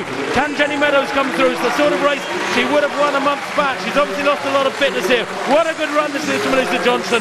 She's going to take it. The American crossed the line 4 metres to the good. Late run there from Haklaf to get 2nd spot. And I think Klevsun taking 3rd. 1:59.85. So negative splits for those top 2 or 3 women. They were well outside 60 seconds at 400 metres. And that is a very, very special run indeed by Alicia Johnson. It's not a personal best for the American. She's already won 1:58 this year to set a new personal best for the American champion who took the bronze medal at the World Indoor Championships back in March in Doha. 1 place behind Jenny Meadows. Has just recorded one of the biggest wins of her career on the commercial circuit. I have to say, she's a relatively new name, even though she's 24. But she's a big, powerful girl. There she is on the inside. Bert Thomas really took it to them, Stewart, but didn't have the legs. She's better known as a 1,500 metre runner anyway. Yes, she is. She really knew that, and she had to go and try and run the legs, as you say, off them. Krebson now being overtaken by Johnson. Johnson ran a very good race. She was in very good position, and certainly Chepkoskai suffered badly when she almost fell early on in the race and never really got back into it. But Johnson, world indoor bronze medalist, incidentally, running from the front, and learned a lot from that championship. But look at this, it's a very dominant run, isn't it? And Hatchkap, you're quite right, came through very strongly for the Moroccan to take second place, with Krebson in third. At the time, 1:59.84 is confirmed. Well, Carmelita Jetta there. We'll just bring you up to date now with the result of that women's 100 metres. There it is, 10:95, just outside the meeting record, which was set by Kellyanne Baptiste in the heat. 11 seconds she got, then Sharon Simpson, a season's best of 11.02.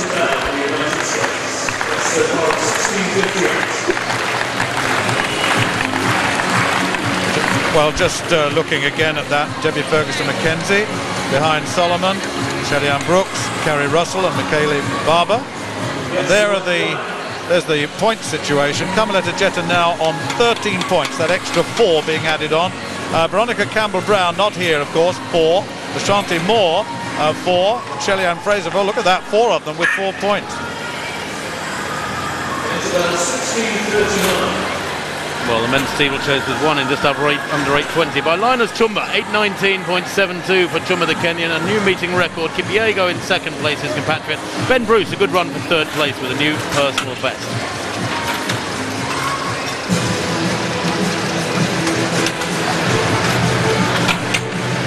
And this was indeed a Diamond League event, the men's steeplechase. Skelly Koech still leads with 7 points from Grimin Kipruto's 5. Chumba and Kemboy in third place on 4 points. Quite soft points in this one here today at Gateshead.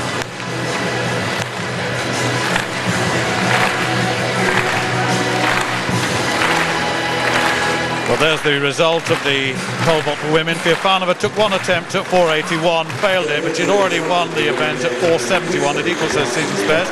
Fabiana Mura, 4:61 in second, with Silke Spiegelberg third with 4:61. Spiegelberg losing the second place on the basis of countback. And there's the overall Diamond League point standing. Fabiana Mura, Spiegelberg, Fiafanova in that order, with Rogowska here either with 4 points as well in fourth place. But Mura leading quite comfortably at the moment. Well, Felicity Dowu then opened with a rather modest effort by his standards, it has to be said. 16 metres 91 for the Big Britons. 193 tall, that is 6'4", well muscled too, Philip. Great technician. That one looks a little better. Indeed, beyond 17 metres for Dowu. Still not hitting it right. It's an event that really is dependent upon rhythm. This, remember, he was beaten at the European Team Championships by a Russian of all people, not by Teddy Tamgo. But that one for Felicity Dowu, a distinct improvement. 17 metres 18 for the Briton to take the lead at the end of the second round. He's 8th and last in the jumping order. His coach Aston Moore there, having a chat with him. Aston Moore, of course, himself a one-time Commonwealth medalist. A great triple jumper back in the 80s. High jump bar now, 2:29. Randy Lewis. No one yet clear. Well, Lewis opened with a relatively modest 16.83. There is Randy Lewis. Then went out to 17.11 in the second round. Lewis, Grenada, just sitting back on that one a little bit. Lost a fair bit of sand with that. Fair bit of distance. Jumping well though. For a man who's only jumped 17.08 this year, putting together a pretty solid series, it has to be said. His opener 16.83. And he is good on the board too. Clearly the wind is not really affecting these guys. There's not much about. They're sheltered by that main stand. And it means that they're not being blown towards the board or back from the board. 17.11 in round 2, and that one 17.29 to take the lead in round 3 for the Grenadan. United States, she'll be starting in lane 4. Carmelita Jetta. Oh, Capello. Alexis Capello of Cuba, the Diamond League competition leader, the 24-year-old Capello. So opening with 16.67, then 16.29. That one in round 3 coming down at 17.09. And Capello moving into third place on the basis of that jump. He is the world bronze medalist from last year, the World Championship bronze medalist. You would expect, as this mid-season period comes upon us, the technical events getting sharper and sharper in their execution. And that's exactly what's happening with this triple jump. Most of these men hitting that board very well indeed.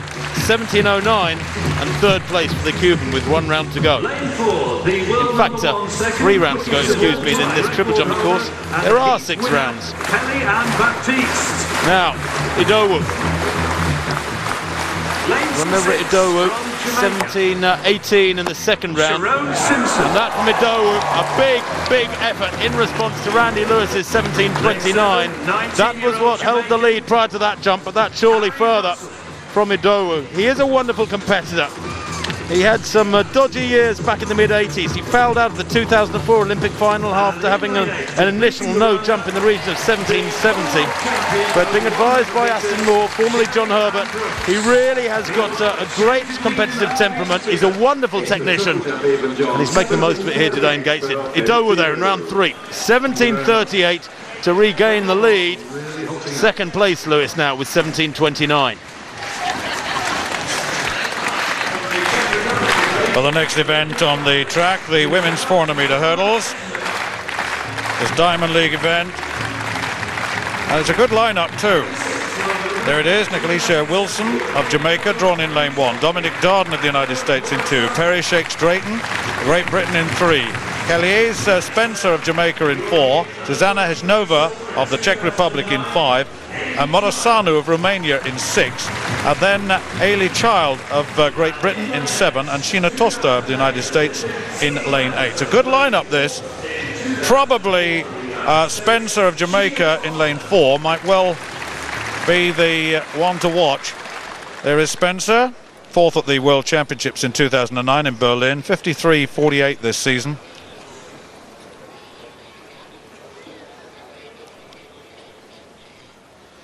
Just looking at Ailey Child, the Petrivi club, the Scottish club, European under-23 silver medalist last year, incidentally. Behind this woman, Perry Shakes Drayton of Great Britain now, the under-23 champion, twice UK champion now, 54.91 her best set this season. Lots of potential here, very tall.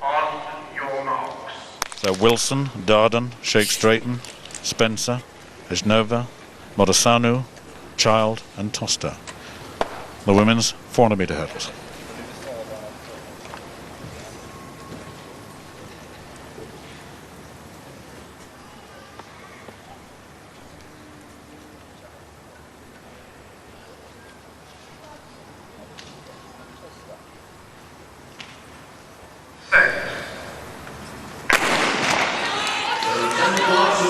Very important to get the stride pattern into this first hurdle right. Not a lot in it actually as they go into the first hurdle. Probably Spencer slightly ahead now as she's moving very strongly.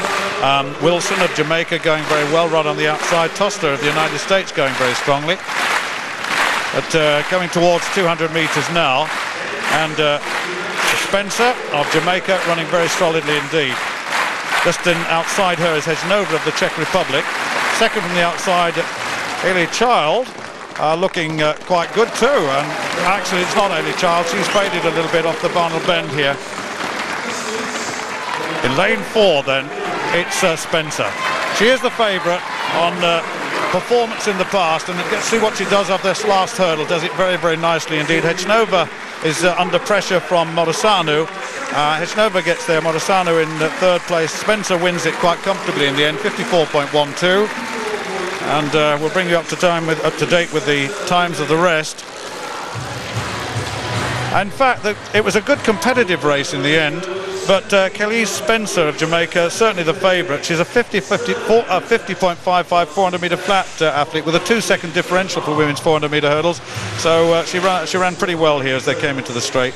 She did, Stuart, yeah, she didn't panic. That Modosanu, their third to left, had gone up pretty hard in lane 6, the Romanian, and indeed she was down a bit with about 100 to go, but she pushed on strongly through the last 50 to 60, very strong off the final barrier too, and won pretty comfortably in that 54.10 now has been confirmed from Hejnova and Modosanu. Very tight for second and third.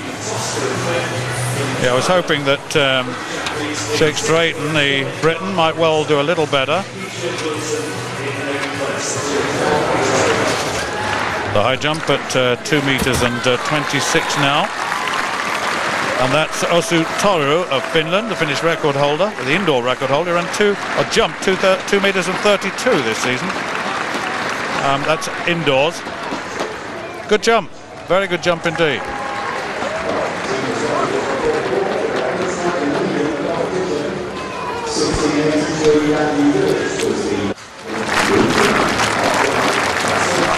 Well, this is Linus Tornblatt at 2:26. Tornblatt, of course, probably the favourite here, last in the jumping order. He's the Diamond League leader and goes clear at 2:26. First time Tornblatt. He'd had a real hiccup at 2:23.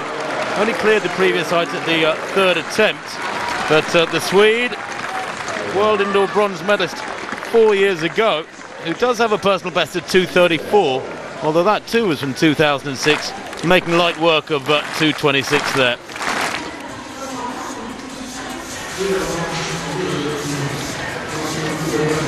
So Jesse Williams, good clearance from him at 2:26. So competition very nicely poised here.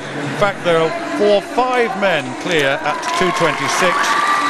Jesse Williams has got a best this season of 2:30. He was 6th in Lausanne. Incidentally, Lausanne was won by Ukov at 2:33.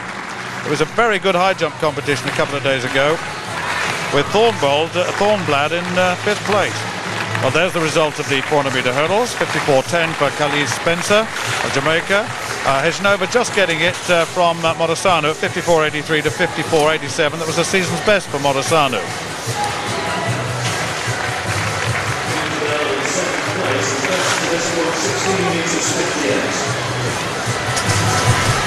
Well, there's the overall situation.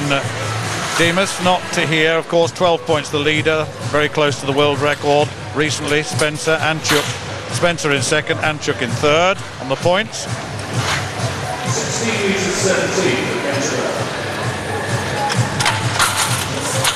Well, that women's 800 metre final won by Alicia Johnson, 1:59.84, fittingly the only athlete under 2 minutes. Haklaf of Morocco just outside in second place, and Krevson in third.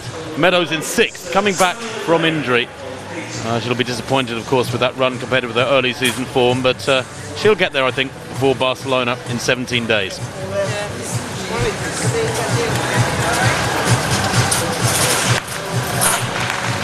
And there's the Diamond race standings at this stage of the season. This is the 8th Diamond League meeting. Chepkoskai with 7 points, Haklaf with 6, Johnson with 4, along with Savanova and Meadows with 3 points. Remember, only points allocated to the top 3 athletes in each event. 4-2-1, first, second, third. Toro now attempting 2 meters and 29 in the high jump. Oh, he just clipped it, didn't he? Just clipped it. He cleared 2:26 as we saw on his first attempt. That was very, very close. So Williams, we've seen him before.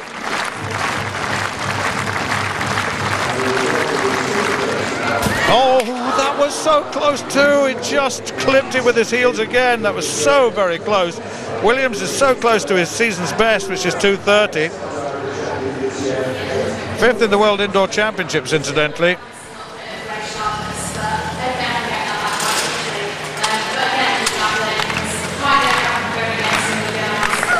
So 2:29 proving to be a difficult height for all of these jumpers. Thornblad then. Second attempt at 2:29, he gets it, and that puts the pressure on everyone. He was 5th in Lausanne up against a really tough field, but he's come here and looked very, very good indeed. Good inside knee, drives it high, gets good arch and throw away at the end. Nice one. So that could be enough, though the rest have been very, very close, but failing at 2:29.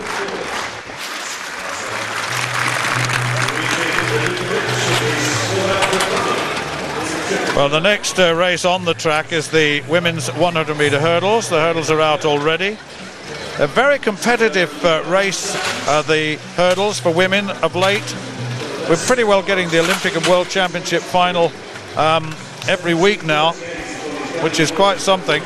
And it's a very entertaining race, this one, Stuart. Yes, the barriers stay out on the track, but down the home straight at least, with the last race having been the 400-metre hurdle. Very high calibre field, I have to be said. The likes of Lolo Jones, the twice world indoor champion, going in this one. She starts in lane 5. The Olympic bronze medalist, Cilla Loeb-Schleep of Canada, in lane 4 beside her. Perdita Felicien, the world champion back in 2003 for Canada, took the silver medal 4 years later in Osaka.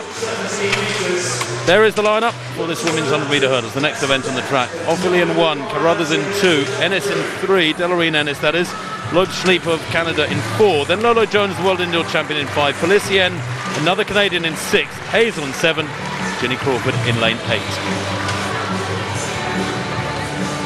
Well, Ginny Crawford, who goes in lane 8, was originally going to be over in lane 5, but she stood up out of the blocks and didn't race in Lausanne on 2 nights ago, clearly carrying an injury, and she's been moved to lane 8 in case the same happens again. The other athletes didn't want a non-racer right in amongst them, with the thick of the racing being in the middle of the field.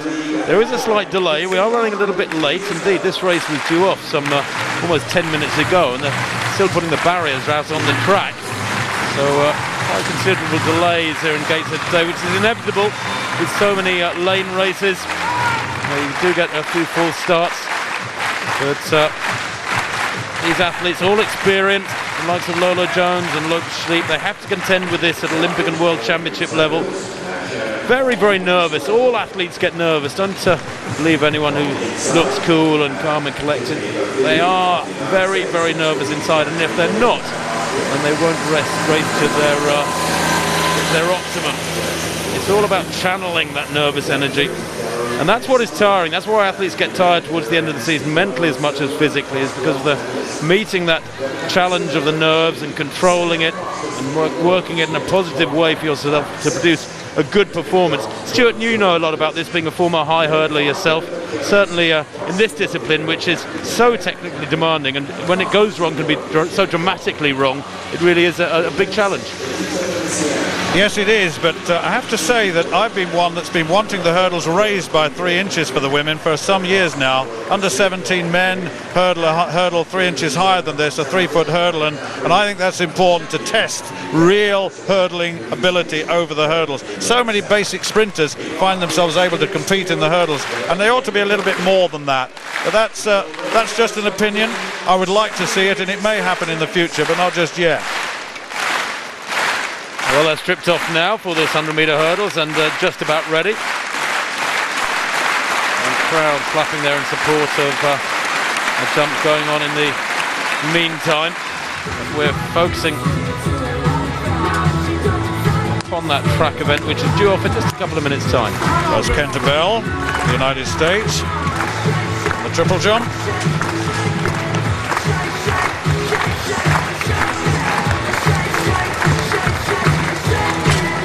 Just hitting the board.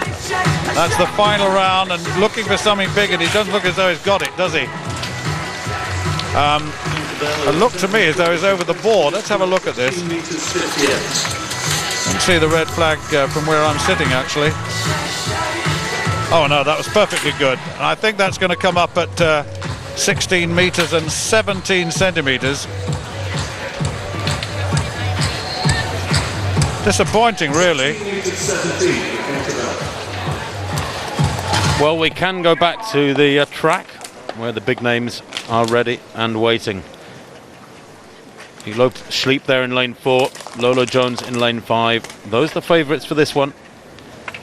Loeb-Schleep, the Canadian, very powerfully built, was the winner in Lausanne 2 nights ago in 12:56, a season's best. Lolo Jones didn't race there, but she was the US champion just 3 weeks ago. So the lineup from the far side: Ophelia in 1, Carruthers in 2, Ennis of Jamaica 3, Loeb-Schleep in 4 for Canada, Jones in 5, Lolo Jones, the world indoor champion, Felicien in 6, Hazel 7, Crawford nearest the camera in lane 8. Great start there from Loeb-Schleep in 4. Jones, though, getting away very quickly as well, and Jones leading at the moment. What a run this is from Lola Jones. Jones clearly away, near on their side. Felicien is going with her, but Lola Jones a couple of metres clear, and that's a fabulous run from Lola Jones into a headwind of 1.7. 12.80, top-notch sprint hurdling. Goodness me, if we could reverse that wind, we'd have seen something down in the 12.5s. It would have been very, very fast indeed. I think second place was Carruthers there over on the far side. She came through very strongly from lane 2.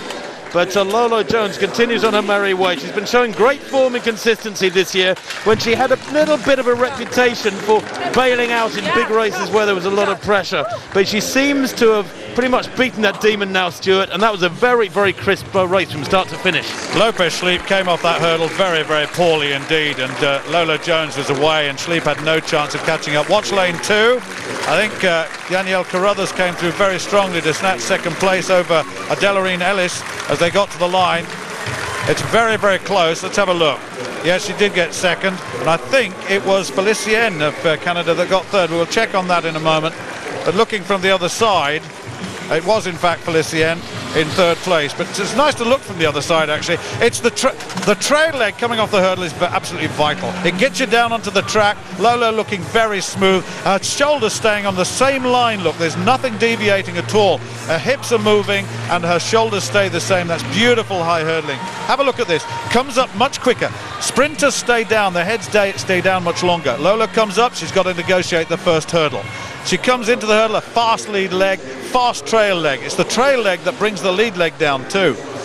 Good, solid piece of hurdling, slightly to the right of the hurdle, but not interfering with anyone else. And that's a very good win indeed, 12.79, technically pretty sound. Well, Lola Jones winning very comfortably there, 12.79 from Carruthers. That's a good result for the American. Badissa Felicien in third place. A very blow-par performance from Lopez Schleep in fourth place. Outside 13 seconds when you think she won in Lausanne a couple of nights ago in 12.56.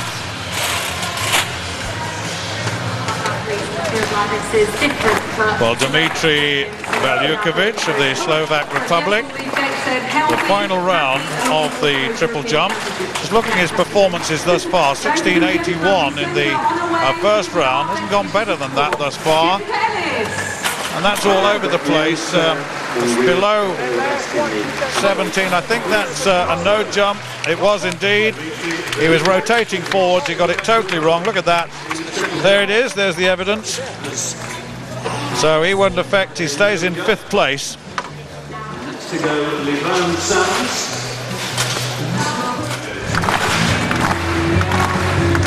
Well, here is Sands, and this man, Levan Sands, 16.83 in round 3, his best until this final round effort. Move into the top 3, he needs 17.09, and this one just wasn't good enough. Couldn't broach the 17-metre barrier today, Levan Sands from the Bahamas, and had to settle with his best effort remaining, the third round effort of 16.83. That one coming down at 16 metres 74. And you think he's the Olympic bronze medalist in 2008. Well, that's a disappointing evening's work from the 28-year-old. Recently won the Bahamian title, but tonight that's his series. He's applauding the crowd, but of course inside he'll be upset with that performance. The men's 200 metres then, and what a lineup we've got here. Right on the inside is Britain's Craig Pickering. Seldom runs the 200 metres, but here he is today. Not particularly good over 1, but trying on the 2. Marlon Devonish in 2. Angelo Taylor 3. Walter Dix 4. Gerandi Martina 5. Wallace Spearman 6. Nduri 7. Smith 8. There is Walter Dix, the double Olympic sprint bronze medalist. Was third in that 100 and 200 in the Olympic Games. 19.72 his best performance. But remember, there's Wallace Spearman in lane 6, a couple of lanes outside him.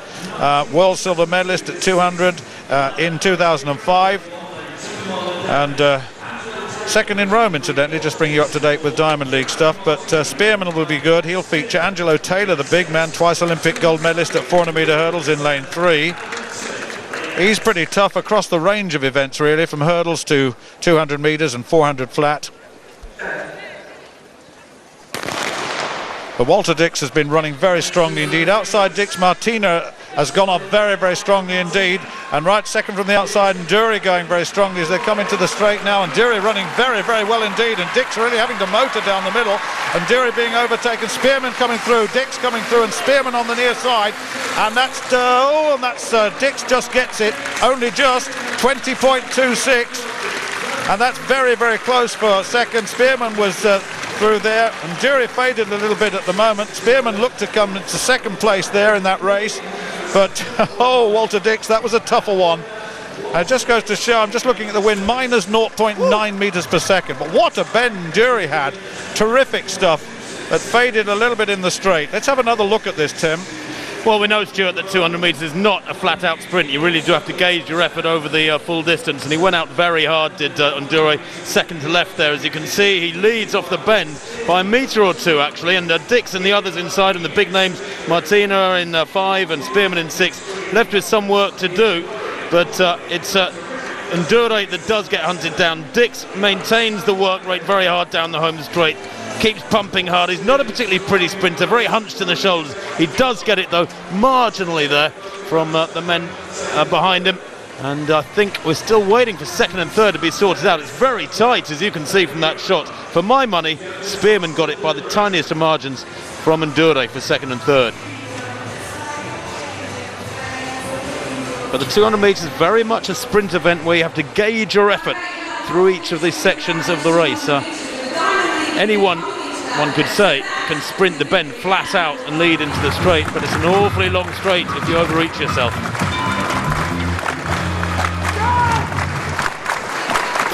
Alex Capello of Cuba then in the triple jump, back to that. Started all the women's hurdles, now shown on the scoreboard. Capello, red flag.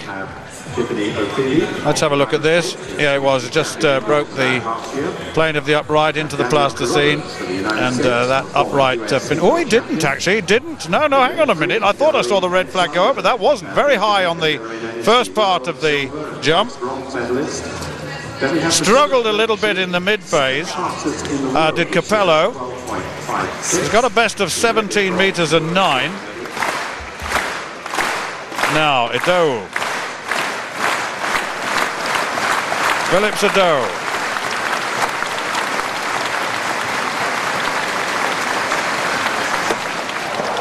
Well, that looked to be way over the board, and that is definitely a no jump. Definitely a no jump on that one, and we'll bring you up to date with the result of that. A little bit confusing in the final stages there. We apologise for that, but here we go. Let's have a look at the result as soon as we can get it. There it is. Doe wins it with 17.38. That was his third round jump, incidentally. Randy Lewis, the season's best, 17.29. That was his third round. And in fact, Capello's best jump also in the third round at 17.09. So everything that mattered came in the third round.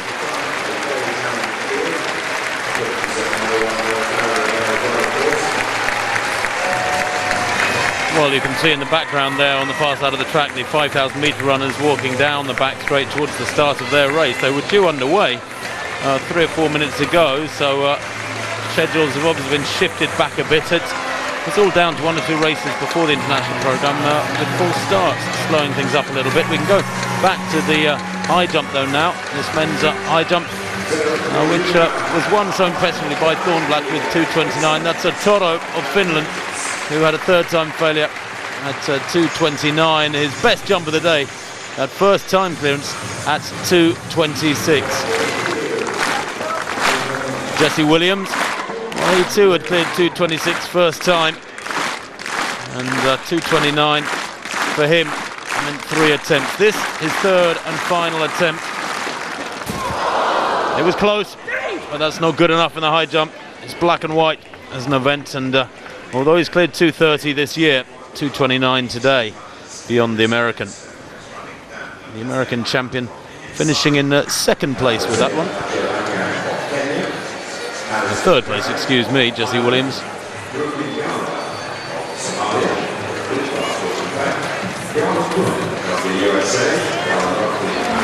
Well, Thornblatt of Sweden had cleared 2.26 at the first attempt. 2:29 at the second attempt, and a 2:32 once he'd got the competition under his belt was beyond him as well. He had 3 attempts at 2:32, did Thornblatt, but the Swede perhaps lacking the competitive incentive, knowing that he'd already racked up the points.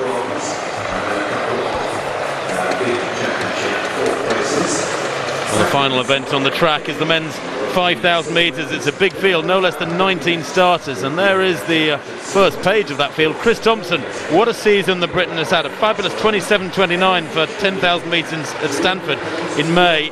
Former European under-23 champion, back in great shape. Look out too though for Eliud Kipchoge, the former world champion for Kenya, and one of a strong Kenyan field entry in this one. Mo Farah though, his first big hit at 5,000 metres, this one for the European indoor champion from last year of 3,000 metres. This is a very, very significant run for Mo Farah. He too in wonderful form over 10,000 metres this season, some 3 weeks ago, running 27:28 to win the European Cup and make him the 3rd fastest man in history. And Britain can, as a result, boast the 2 fastest 10,000 metre runners in Europe. But here they meet a very, very strong lineup of 5,000 metre runners, including Imane Merga of Ethiopia, who leads the Diamond League Challenge. He was 4th at the World Championships last year, actually over 10,000 metres. He won in Oslo, beating Lagat and Bekele. Has a vicious kick, but there is Mo Farah to the right of picture. This must be a big, big day in Mo Farah's season, perhaps the most significant test yet, because he meets men who have been on the circuit racing regularly and are in good form.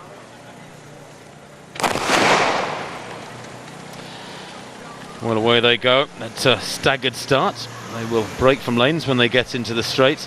But Eliud Kipchoge is the fastest man in the world this year with 12 minutes 51 seconds.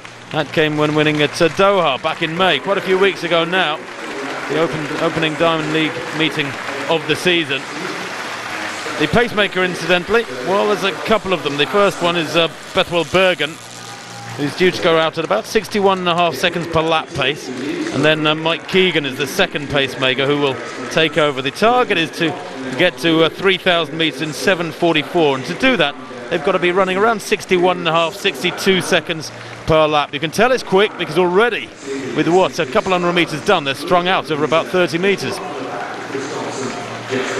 Kenenisa Bekele, actually, the Olympic champion and world record holder, is out for the season. That has been confirmed. He's got a calf injury which has been he's been really struggling to get sorted out, and Jos Hermans just last week, his manager in Holland, confirming that the world record holder is out for the whole 2010 season. But that of course opens the door for other names to shine.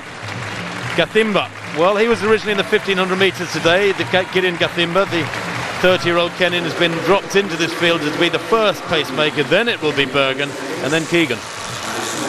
Well, it might be as well at this point to mention Imane Merga of Ethiopia. He's in the all-black strip. He's about halfway down the field.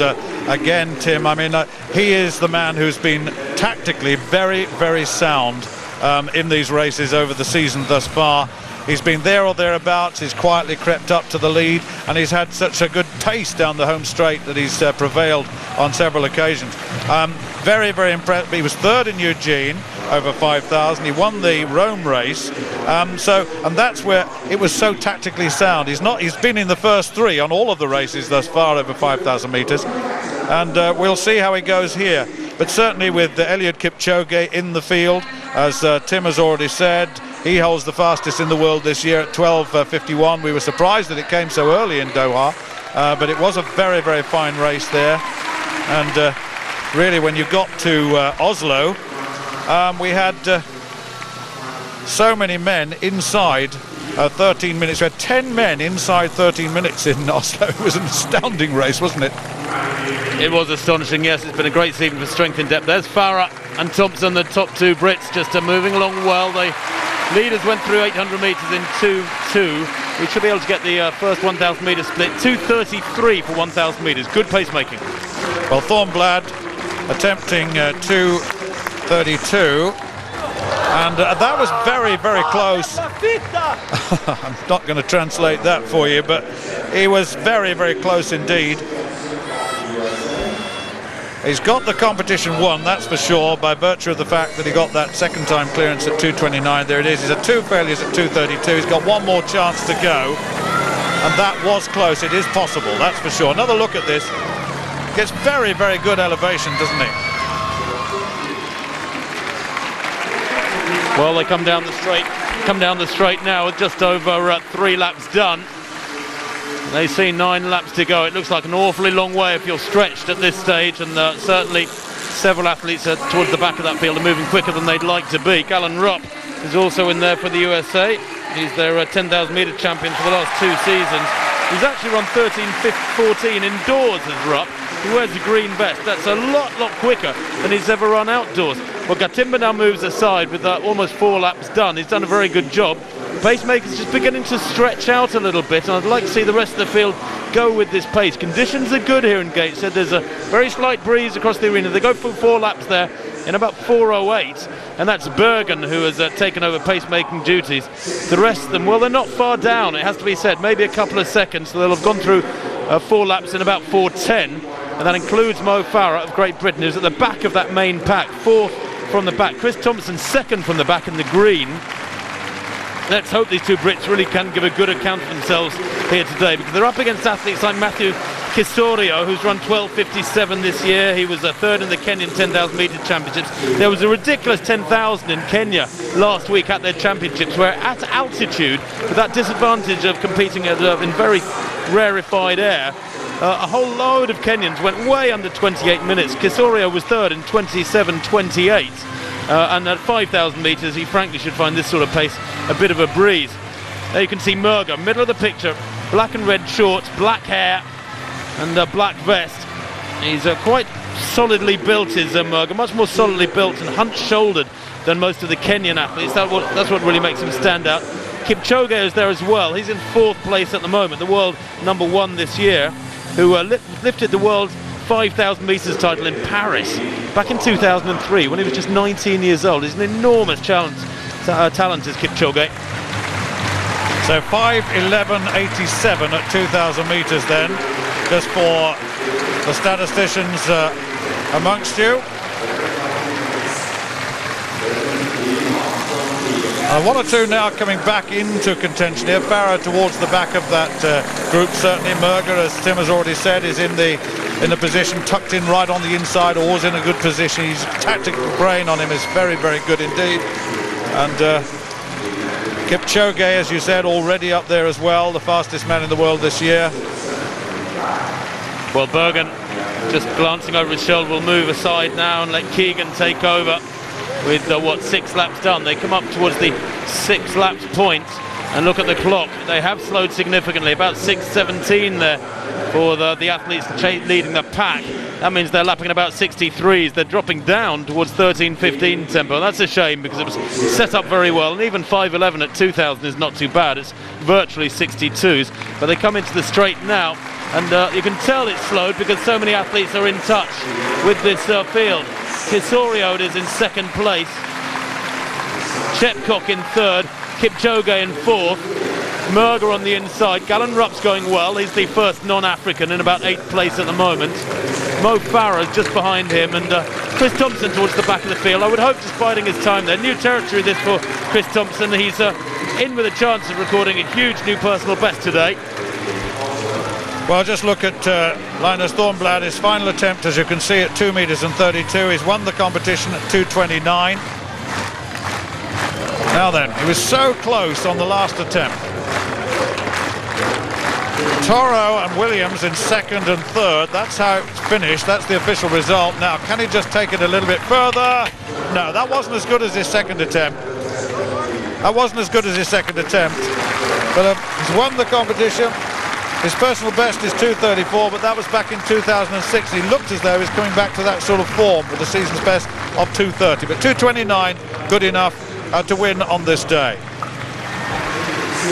Well, they really have bunched as they come down towards us now with 5 laps to go. They're passing through 3,000 metres now. It's still quickish, but 7:51 for the pacemaker. The pack going through in about 7:52. That kilometre, 2:39, and they have slowed each of these first 3 kilometres. The first one 2:33, the second one about 2:37, and that one 2:39. That's a shame. They have slowed significantly. Keegan just hanging in there to try and take them round after 3,000, Stuart.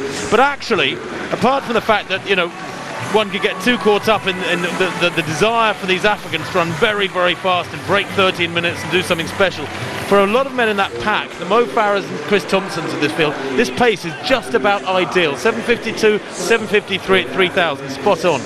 Tariku Bekele of Ethiopia is also there. He's in 5th place at the moment, alongside Murga. Those two side by side. They've had several battles on the track this year already. And there's Murga tucked in on the inside. Kipsiro is there. Chepkok now has taken over the lead. Mo Farah runs out wide, then goes back in. And, well, he's in good position at the moment, but mustn't let them get too far away. If somebody breaks, he mustn't get caught.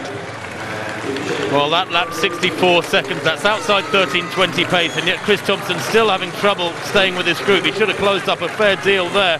Rupp in the green there in the middle of that pack, the only non-African in shot by birth. Mo Farah second to right in that picture, looking strong, hanging in there. Mo Farah, they're still gathering, aren't they? They're bunching, and that really does indicate that there's not a hard pace being laid down at the front there. Although I'm a little surprised that they're all looking like they've got about 200 to go, not 3.5 laps. They're looking really anxious for it, and I wish somebody would take this on and kick on hard.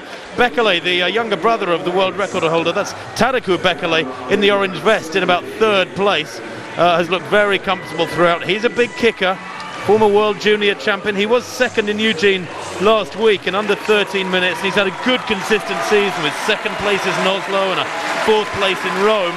So don't write off Bekele there. Casorio as well, the slightly taller of the two men in orange, as I said, is also in wonderful form. He was 6th in Eugene. Mo Farah moving wide down the outside with 3 laps to go. Farah very keen to get involved in this one. Another 64-second lap. It's remaining slow by the standards of the majority of these men. So with 3 laps to run, there's what, about 10 or 12 men there bunched together. You could almost throw a blanket over them, to use a cliche. Kogo at the front hasn't really done anything here to liven it up. Now, I don't think there's any teamwork here from the Kenyans. They're all running for themselves. But Kogo is an Olympic bronze medalist at 10,000 metres from Beijing. You would expect to be pushing on. But it's, look, Mo Farah coming to the front now, who's having to take the lead and say, right, let's make some racing here. 2:40 that kilometre, another slower kilometre. And Mo Farah at the front. He might as well be there if it's going to be this slow, and a kick's going to come in sometime in the next 600 metres or so. Why be behind 5 or 6 or 8 bodies? Well, the evidence was 7:51 at 3,000 metres and 10:31.32 at 4,000 metres to give the statisticians a look at this race, and it's going to be down to the sprinters. Bekele moves wide, Farah's there, Kogo's there, Chepkok's there, everybody's there. Casorio, we've mentioned him several times, he's there. Now, who'll prevail here with a couple of laps to go in this 5,000 metres? Well, Chepkok it is who leads. There's a real sense of anticipation in the stadium, the crowd roaring them on round each lap. Into the final 800 metres now. Mo Farah was at the front, remember, 300 metres ago. Look at him now, he's back in about 7th place, Farah. Whether he thought better of it or was going through a bad patch, I don't know, but Chepkok certainly winding it up. Bekele in 2nd place, Murga on the inside there in 3rd. Kipchoge has remained relatively anonymous. He's on the inside in 4th or 5th there in the purple vest. Watch him, he's got a vicious kick, has Kipchoge, and remember, the fastest man in the world this year with 12:51. He's operating way outside that sort of tempo here today, so he's got a big kick in his legs if he wants it. But Chepkok it is coming into the straight with Bekele on his shoulder, who looks ominously good. Farah struggling at the moment. He's just beginning to isolate or separate it from this group of 6 out in front of him. It's Chepkok, Bekele, Kipchoge now moving wide off the curb for virtually the first time. Murga on the inside there, and at the bell, the time 12:04.5, 61 that penultimate lap. Mo Farah working hard to go with this. Chris Thompson, incidentally, back in about 10th place, really struggling to go with his pace. But Chepkok down the back straight now. It's anybody's race still. 6 men there in this leading pack. Bekele glancing down the far end, looks very relaxed. He's looking at the big screen, see what's going on behind him. That's Kipchoge on the outside in the purple. He's got a lovely, powerful, punchy, rhythmic stride as Kipchoge. It's between these 3. Look at this, side by side with 200 to run. Murga on the inside. It's still anybody's race here. They haven't really clicked into full sprint mode just yet. Merger might come late. He's just watching these three, isn't he? He's tucked in behind them, almost slipstreaming them. He might need to find a little bit of daylight here. But now they begin to kick hard. And on the inside it's Chepkok. He swings right to Merger to the left of picture there. Comes wide, but has he got the legs? It's Kipchoge. Chepkok on the inside. And Chepkok's going to keep them at bay. And he does take it. Kipchoge second. Merger third. Just outside 13 minutes the winning time. Beckley, I think, shunted back to fourth place. Mo Farah comes through there in a pretty solid time. I think about 13.7 there for Mo Farah will confirm that. Chris Thompson is through already as well. That's a massive new personal best with Chris Thompson. Wonderful running from Tomo. He's a man who has only run 13.24, and that was way back in 2004. Well, let's take breath. There's the result of the high jump. Thornblad 2:29, good enough to win. Toro and Williams in second and third. There are the rest of only of Great Britain, 2:23. Just bringing you up to date with some of the results that we've missed thus far. There's the Diamond League situation for the high jump, 9.5442211, with Thornblad at the top. We haven't brought you up to date with the men's 200 metres result yet. Let's just check on that at the moment. Walter Dix got it, 20.26. Wallace Spearman did get second place, 20.29. And Jesuma Nduri, 20.31. Season's best in third place.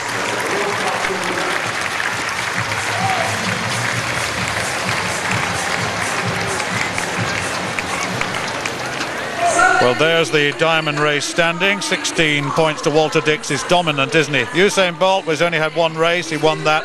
Spearman in third, then Bailey and Gay.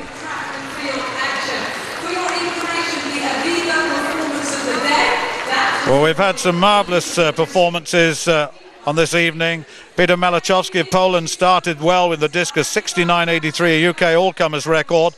Kiprop won the 1500 metres for men, 3:33.34. The women's 100 metres, Carmeletta Jetta. There are all the results thus far. Lola Jones in the hurdles, 12:79.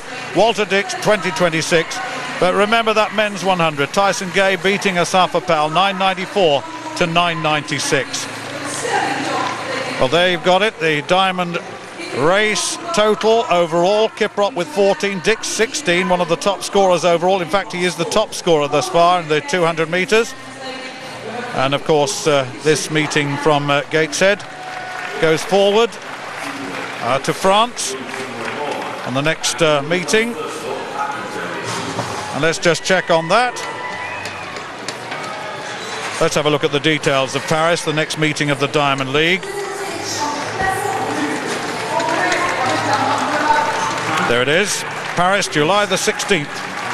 Don't miss it. From Tim Hutchings and myself, Stuart Story. Hope you've enjoyed it tonight. It was a good one, some good competition. Bye-bye for now.